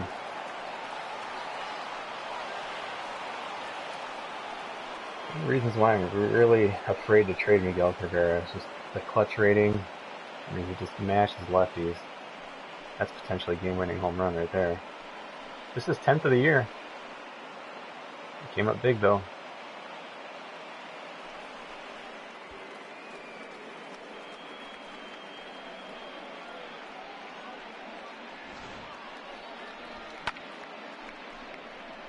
Wasn't trying to home run, just trying to make good contact, trying to find a gap.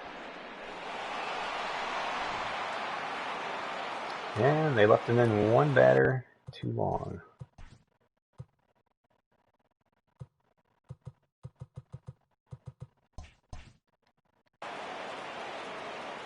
But I don't care. Thanks for leaving him in. Pitched really well, but good grief. In that spot there, I mean, you gotta check your loyalty a little bit. Your attention, please. Now pitching for the Rays, number 52, Chad Rowe.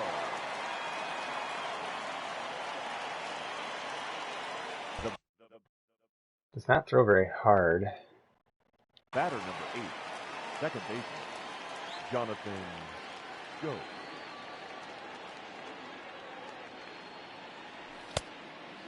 for count.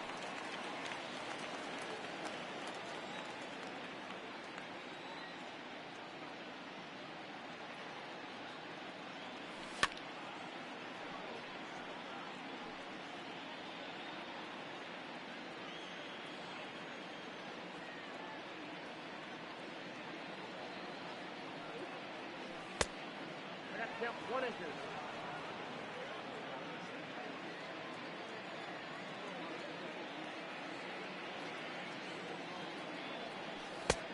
Two balls, 2 strikes.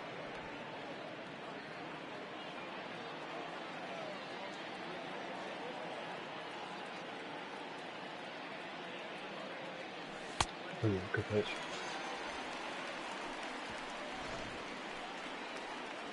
Ladies and gentlemen, it's time for the traditional 7th inning stretch. So we'll probably go, we'll go Farmer here in the 7th, and then it's still a 3-run game or so.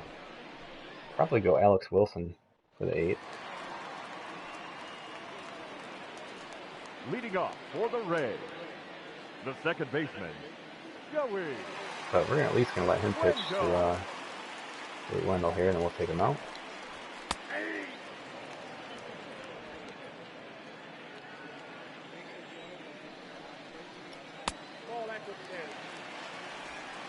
Technically, it's 3rd inning of work today.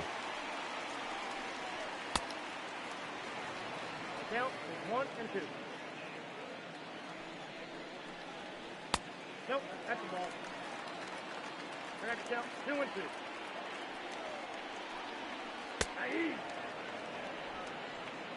Wanted to try and drop that in from the top and see what happens. So, yeah, Cedano just pitched awesome.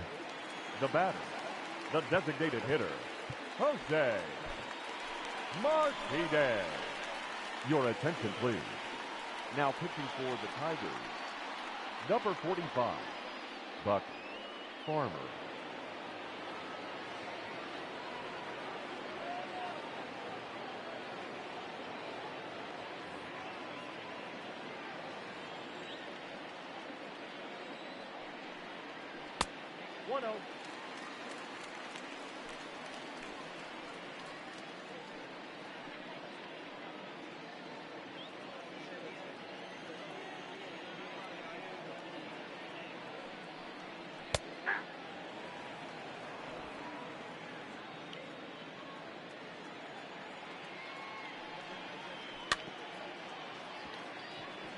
And the reason is I wanted to leave Candelario in, make those tougher plays like that. Now batting, the right fielder, Austin. Yeah, I mean, there's definitely some sentimental Ethan Cabrera on the team. Plus, I just think it's real. I mean, I don't know if the team's going to trade for him. Certainly not taking on the full contract.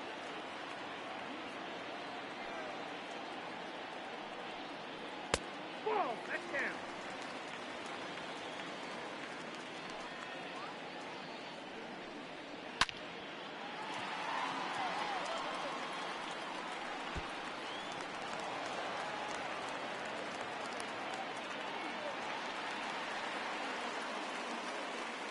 The left fielder, number 11, Hunter Renfroe.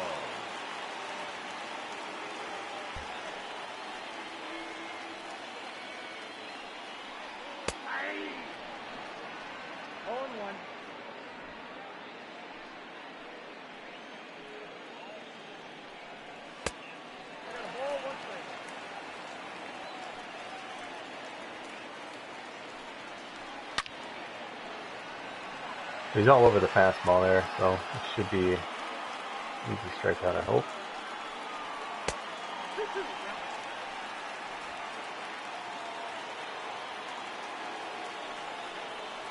There we go.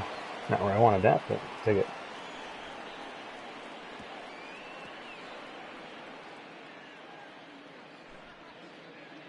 Three nothing. Get ourselves set up here for the 8th. Leading off for the Tigers, the first baseman, CJ. I could go Nick Ramirez next inning.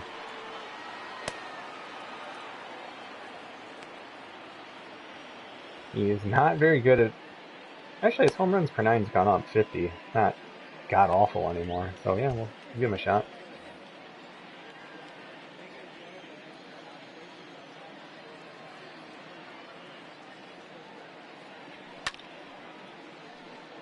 Probably could beat the shift of that pitch there, but...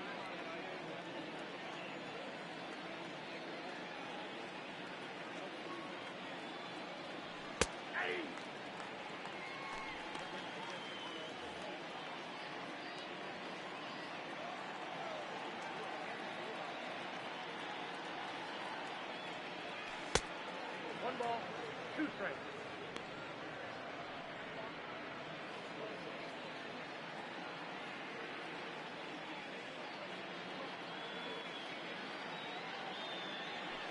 That's a ball.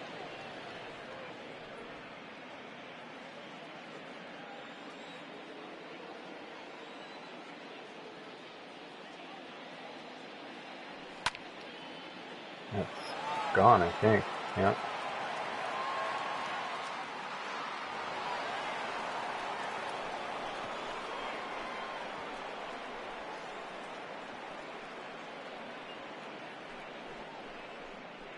The golf shot there. Wasn't even a great swing.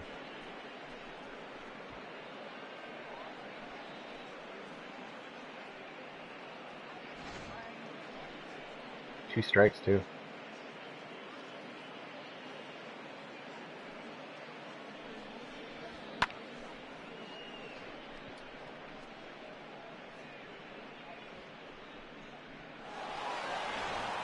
Ladies and gentlemen, your attention please.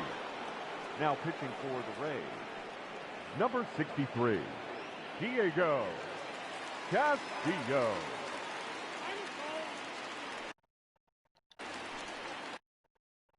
.95-mile-an-hour sinker, four-seam fastball up to 98.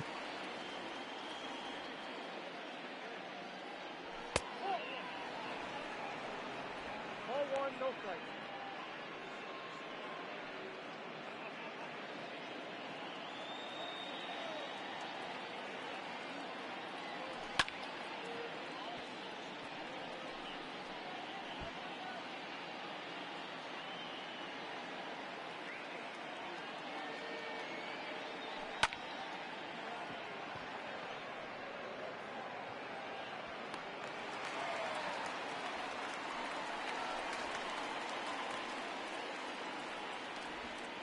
Up next for the Tigers, the third baseman, Xavier Cedano. The dog's dreaming next to me.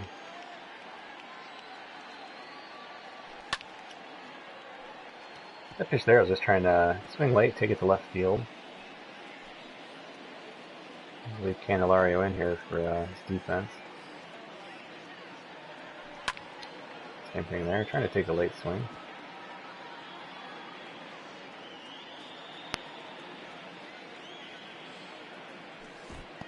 Count 1 and 2.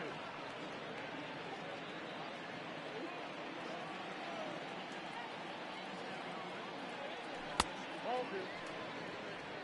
2 balls, 2 strikes.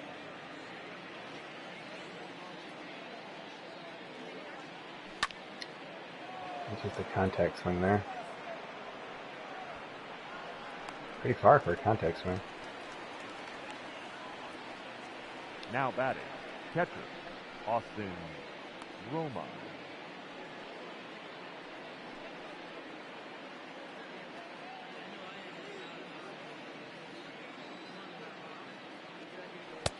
Ooh, couldn't check that swing there.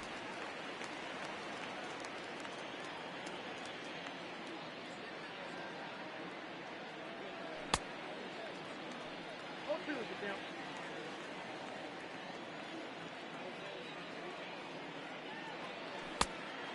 Count is 1 and 2.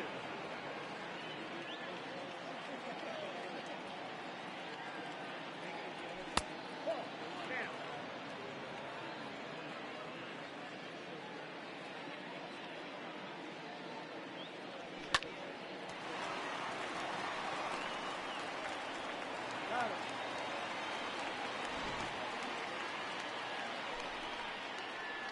Hey Kenny, we got Joe Adell in a trade where we traded Aridis Vizcaino, Jordy Mercer, and then our top hitting prospect Riley Green, who's a year younger than Joe Adell. And talked about it in a number of different streams, but just kind of a fit for the Angels with Trout still being in center field and Adell Major League ready. Kind of buys them a little more separation between those two guys.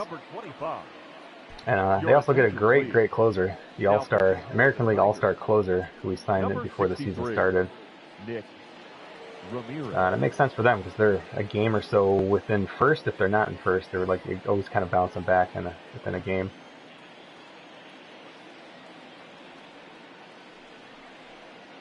Yeah, one of two trades the Tigers have made so far this year. The other one being trading Matthew Boyd to Cincinnati.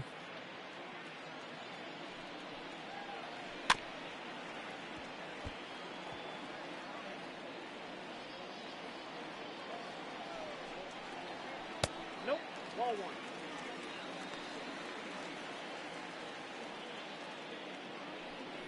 And they had Joe Adell on the trade block for a lot of the season, and they pulled that trigger a little bit sooner than the trade deadline because I didn't want them to move him to another team. Just saw him as being a pretty good fit for what we're trying to do here, the Tigers. Waited till after the draft because I just wanted to see how the draft shook out, and then made that trade. I forget when, early July?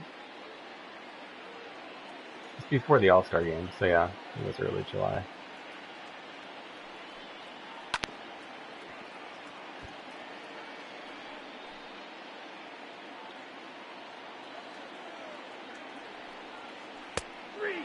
That works. I just wanted to put it in play.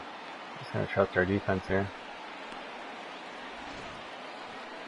Now batting, the first baseman, G-Man George.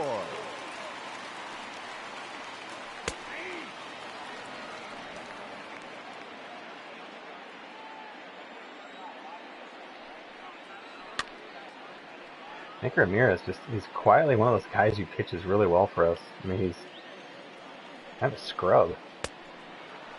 2 quick strikeouts here in the 8th.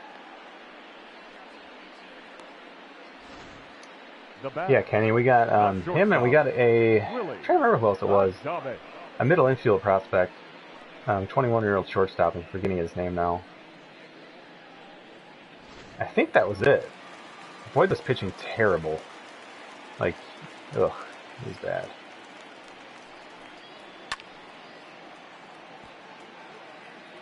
In case we need some help here.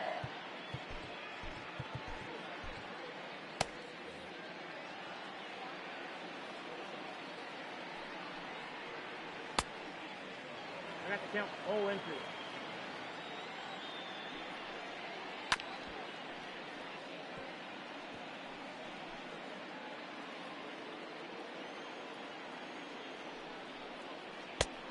Strikes out the side, Nick Ramirez. Yeah, it might have been Jose Garcia. That sounds right. Liked his defense a lot. And we have plenty of depth at starting pitching right now. I mean, huge asterisks. None of them are great right now, but we have a lot of young arms, and it's just time for Boyd. The Tigers should have moved Boyd at the All-Star break last year. They did not.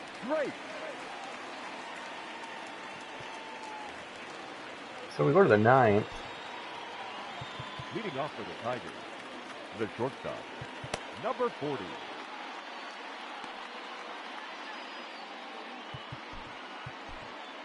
I think we'll go Alex Wilson.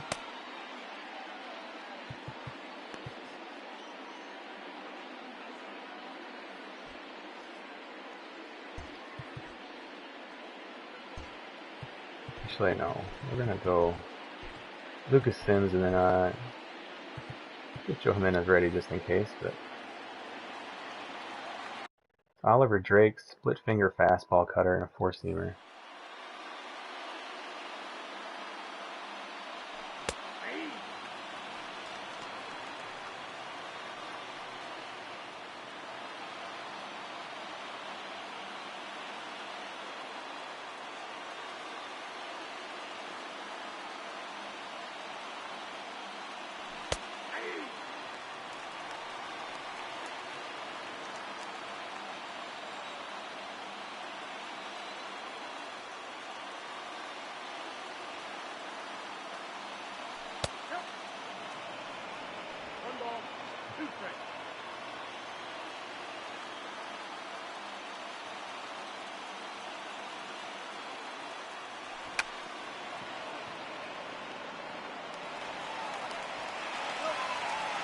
Even with 2 strikes, I wanted to try that. He's playing so far back.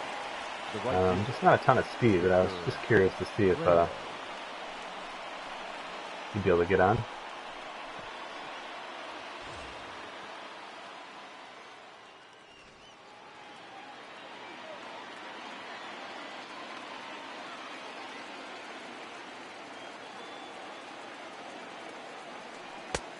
Count 1-0.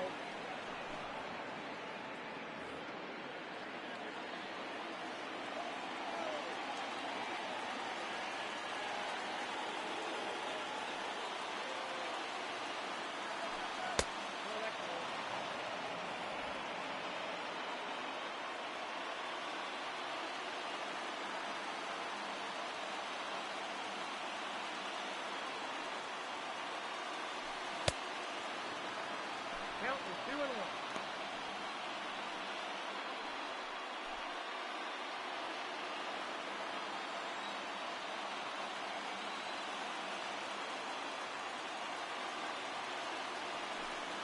Good grief.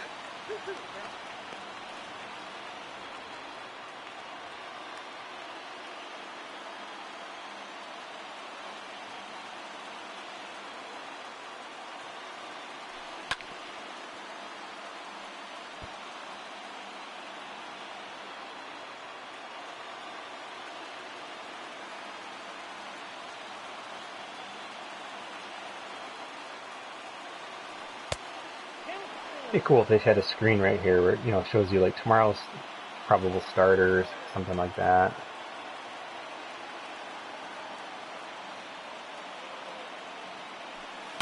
There's so much more this game should be doing with presentation by this point. Like, they add in little screens, but it's like you get like 1 screen or maybe 2 screens added per year. I mean, there should be dozens and dozens of screens happening during a baseball game.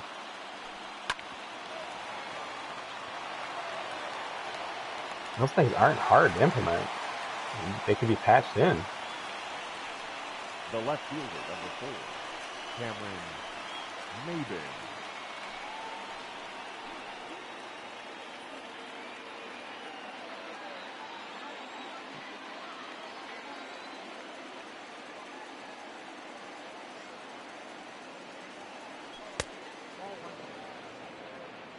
Ball 1, no strike.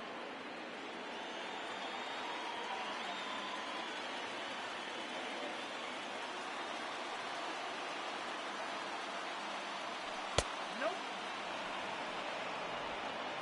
I'm going to call it Cameron Maybin home run here off of a split finger fastball.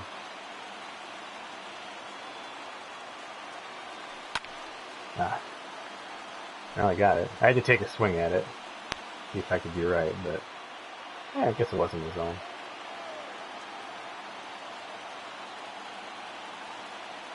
Same thing though.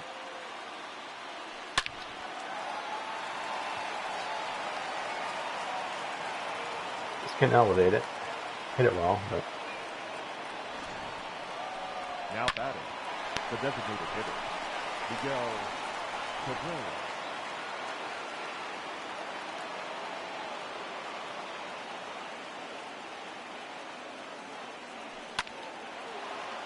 ooh.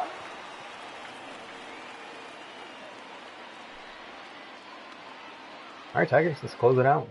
Let's get a series win here in Tampa on a Saturday. That's always a good feeling. Leading off for the Rays, the catcher, Mike Lowe. Now the tricky part with this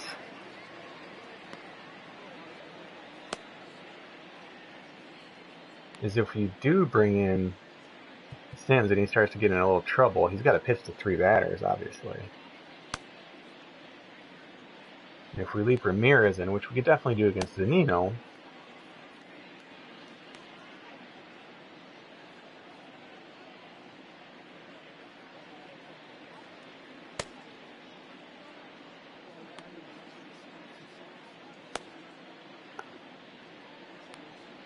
it's a tough call. I think we'll go Lucas Sims here, though. Ladies and gentlemen, your attention please. Now pitching for Detroit, number 39, Lucas Sims. Yeah, you're right there, Ryan. Ryan says they can't even fix showing the last player to make it out. Yep.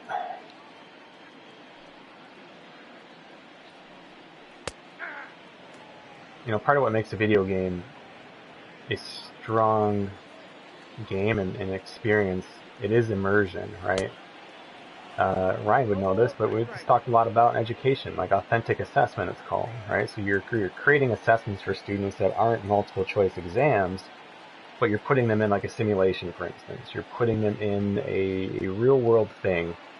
So if you're doing a criminal justice course, you're not just giving them a multiple choice exam, you're putting them in a scenario-based activity where they're having to make decisions, say, of, you know, how to handle situation X, how to handle situation Y, and that immersion, right? The whole concept behind that is immersing the student. And in this instance, we're students of this game, right? Whether it's baseball or just playing the game. And by creating that immersion, you can bring the same thing into a video game. And this is why there's concepts of even gamification to begin with education. But you can tie these sort of things in by increasing, you know, the amount of presentation that we're seeing and the depth of presentation we're seeing. That's what creates immersion. People are so focused on graphics and equipment of the player, what kind of, you know, cleats does he have, and that's part of it too, for sure. But I don't think people realize how impactful other elements of immersion could be. They see the cleats and stuff, but, you know, and they see the hairstyles and whatnot. It's gonna be a tough play. No, wrong guy got it. He doesn't have as good of an arm. That was weird. Man, that's a shortstop's ball every time, especially when he has a far better arm. His momentum's carrying him towards that base. I'm not sure why. And I was controlling him. I'm not sure why Scope just jumped in there, man, stole my ball. But yeah, that's an interesting piece to even like write up a little bit. Ryan and I were talking today about story ideas and whatnot. So this is, I mean, I don't know if he would have got him. Oh, I think he would have. If he just catches that and throws with his momentum, like, that makes no sense at all. Somebody's got to clip these for me. I can't clip these when I'm streaming. But, like, this play makes no sense at all. Why? I mean, he already has the ball, and look, he's, you know, 3 feet closer. That's an out. That's an easy out. I mean, truly, that's a really, really easy play for any shortstop. I mean, slow pitch softball shortstop, that's a really easy play. A 3-bouncer. I'm sorry, that was a 1-bouncer. Never mind. But still, I mean, that's just about as routine as it can get. That's really a weird play.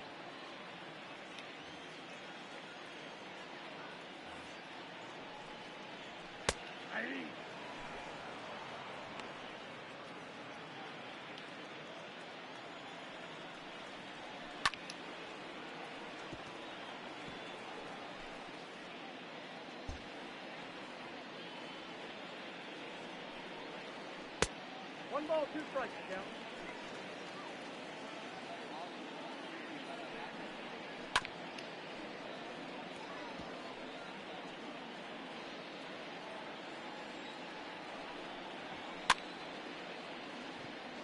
Oh, I tried to drop that. I tried to get out of the way, but I wanted to do it in a way I could still feel the ball. Now batting, second That would have been a double play. Joey Wendell.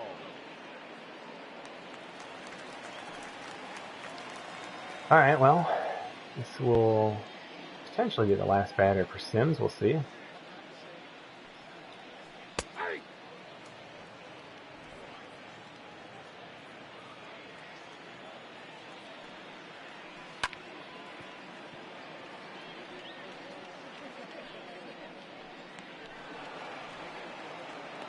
Still not a save opportunity, so we'll leave him in as on the bullpen for now, but Now one more guy gets on base there, we'll bring him in. Jose. We'll see if Sims can finish off the game here. Martinez.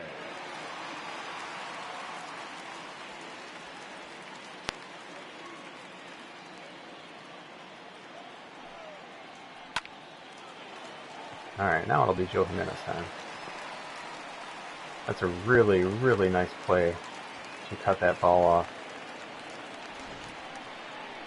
Now batting, the right fielder, Austin Meadows.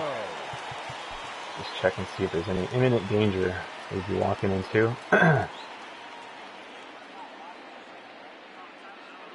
300 homer doesn't kill us, so I mean, this is his job. Let's see if he can get done.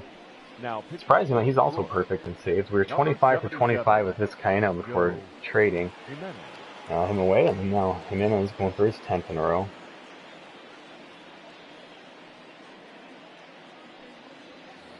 He's been pitching really well.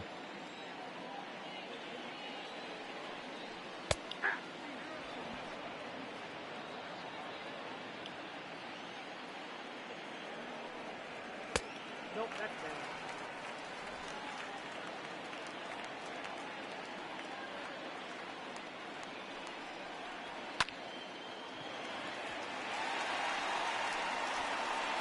That's the game. Joe Jimenez gets it done. Ryan says, I have to believe some of the game developers play franchise. Do they not notice some of these glaring things? I'm not a hater of the game at the end of the day. Yeah, same. I'm not a hater either. I enjoy it. It should be better for the amount of money people pour into it. And let me rephrase it. Franchise should be better. The game's great. They pour a ton of resources and efforts into other modes. And all we're asking for is, and not even a 50-50 split, but come on, do more. I mean, Madden's getting trashed for that. Which is a shame, because the Madden franchise should be awesome. Tons of people play Madden franchise online. So that's a really, really surprising thing.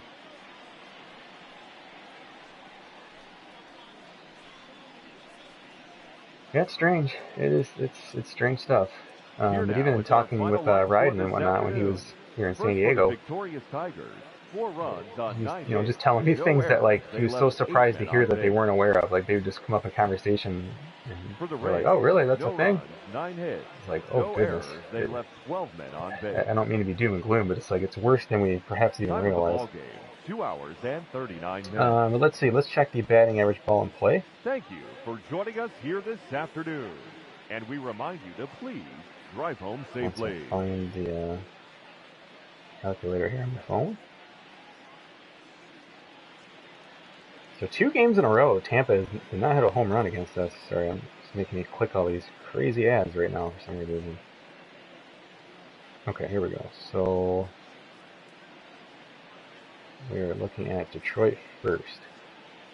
And we had 36 at-bats, 9 hits, 2 home runs, right? Yeah, 2 home runs today. No sac flies. Strikeouts, we had 7. Our batting average ball in play is 259, so even with contact at 6, again, we were able to hit a couple home runs out. So again, maybe the argument, could solid hits be lowered? Yeah, maybe. Maybe. Not a bad idea. I'd probably rather lower that than contact, because we're getting such good rates of swings and misses and whatnot. Let's take a look at Tampa's.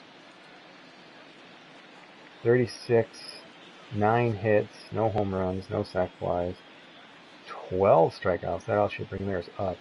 Stated batting average ball in play of 375. So again, plenty. They just weren't able to capitalize. Tigers were, however, a couple doubles, a couple home runs. Kyle Funkhouser pitched really well, but again, that was really one of the key moves we made in this game. Kept the game 0-0. Xavier Cedano came in and just absolutely probably player of the game, at least certainly for pitching. He really did just a great job shutting things down. Pitcher analysis, shouldn't have any problems here. 65% strikes for the Tigers, 53 first pitch. Rays 63 and 67. They had a lot of first pitch strikes today. Batting analysis. This is the area that's been really good that I don't want to tinker too much with. So again, contact, I really like where it's at. 16% foul balls for Tampa, 18 for the Tigers. So both just a tick high, but nothing crazy. Swings and misses for them. Boy, they had a lot. 32%. Swing and misses, they had 12 strikeouts though, so that happens. I had someone on Twitter yesterday just saying, hey, I'm not getting enough strikeouts. And I think they probably were getting more than they realized, but also that just you can't throw too many strikes. You can't always just strike guys out by gassing strikes. You got to throw them balls. And that's what I meant by my reply to him on Twitter is just, throw more balls. I mean, get them thinking, get them chasing. they're much less likely to make contact on a ball than they are a strike. Or a ball that would be a ball, right? A pitch that would be a ball. So anyway, Tigers, we also had a lot. I'm surprised it's not higher than that, 26%. It felt like we had a lot of swings and misses, so that's just a tick above average. So yeah, things, again, look good. Cabrera gets the player of the game with the 3-run home run. I guess those were the winning runs, so that makes sense. But I really feel like Xavier Cedano is who won us this game.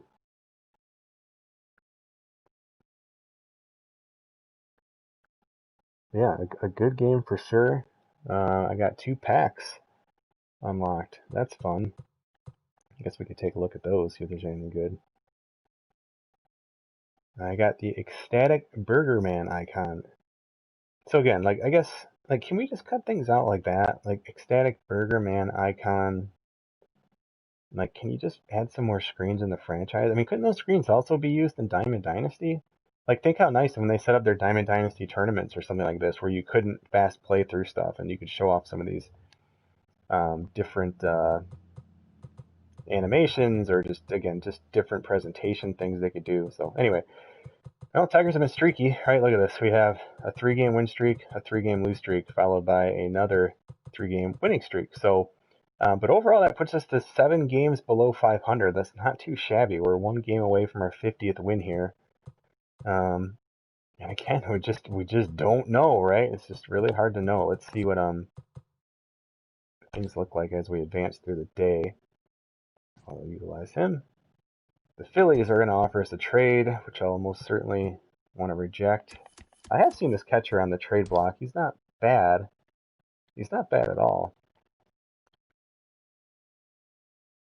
He's not a bad move at all. I mean, it's actually a really good trade for us.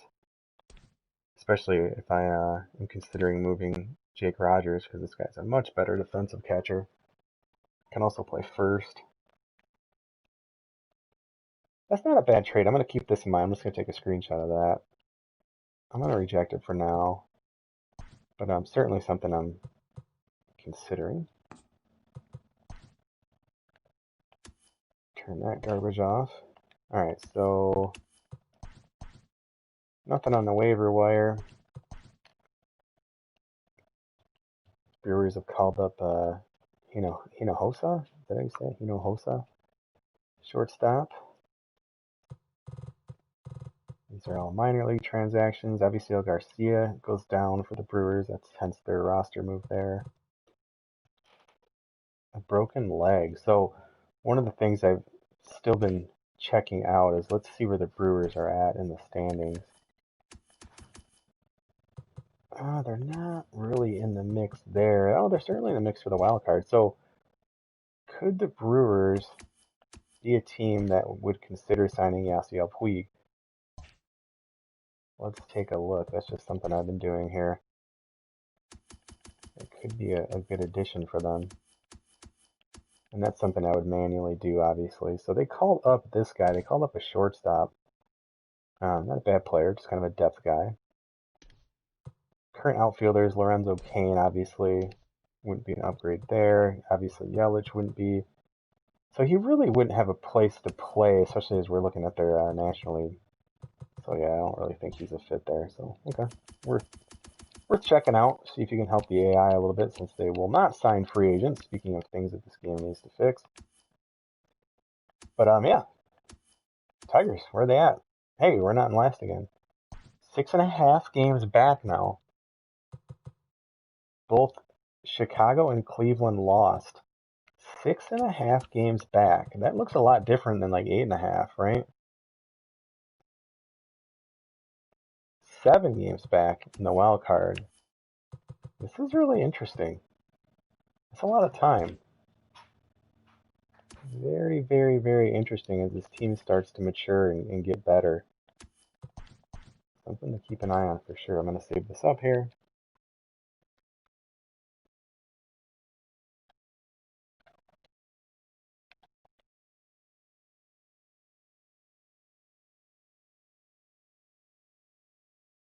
Yeah, no, I get the icons and stuff for Diamond Dynasty. It's just stupid. Like, who cares what someone's icon is? But I don't know. I'm a grown man, I guess. I'm not a middle schooler.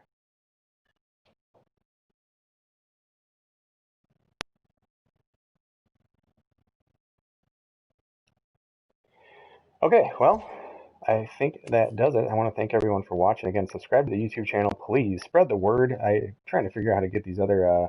We had a lot of like really consistent. We have consistent people now, but like on the previous channel, and I just don't know how to get a hold of them. Like I don't think YouTube lets you send out like a message or anything anymore. So, but anyway, I appreciate you all watching this. You can follow me on Twitter, Mike Lowe 47. That's where I post a lot of the details about slider updates and whatnot.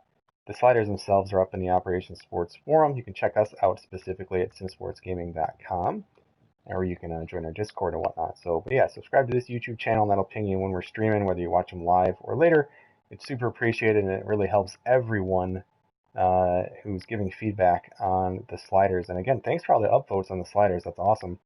Because again, that helps the whole community out. So, but yeah, I appreciate you guys helping me, which in turn allows me to help others. So again, thanks for watching, everyone, and I'll see you next time with more Tiger baseball.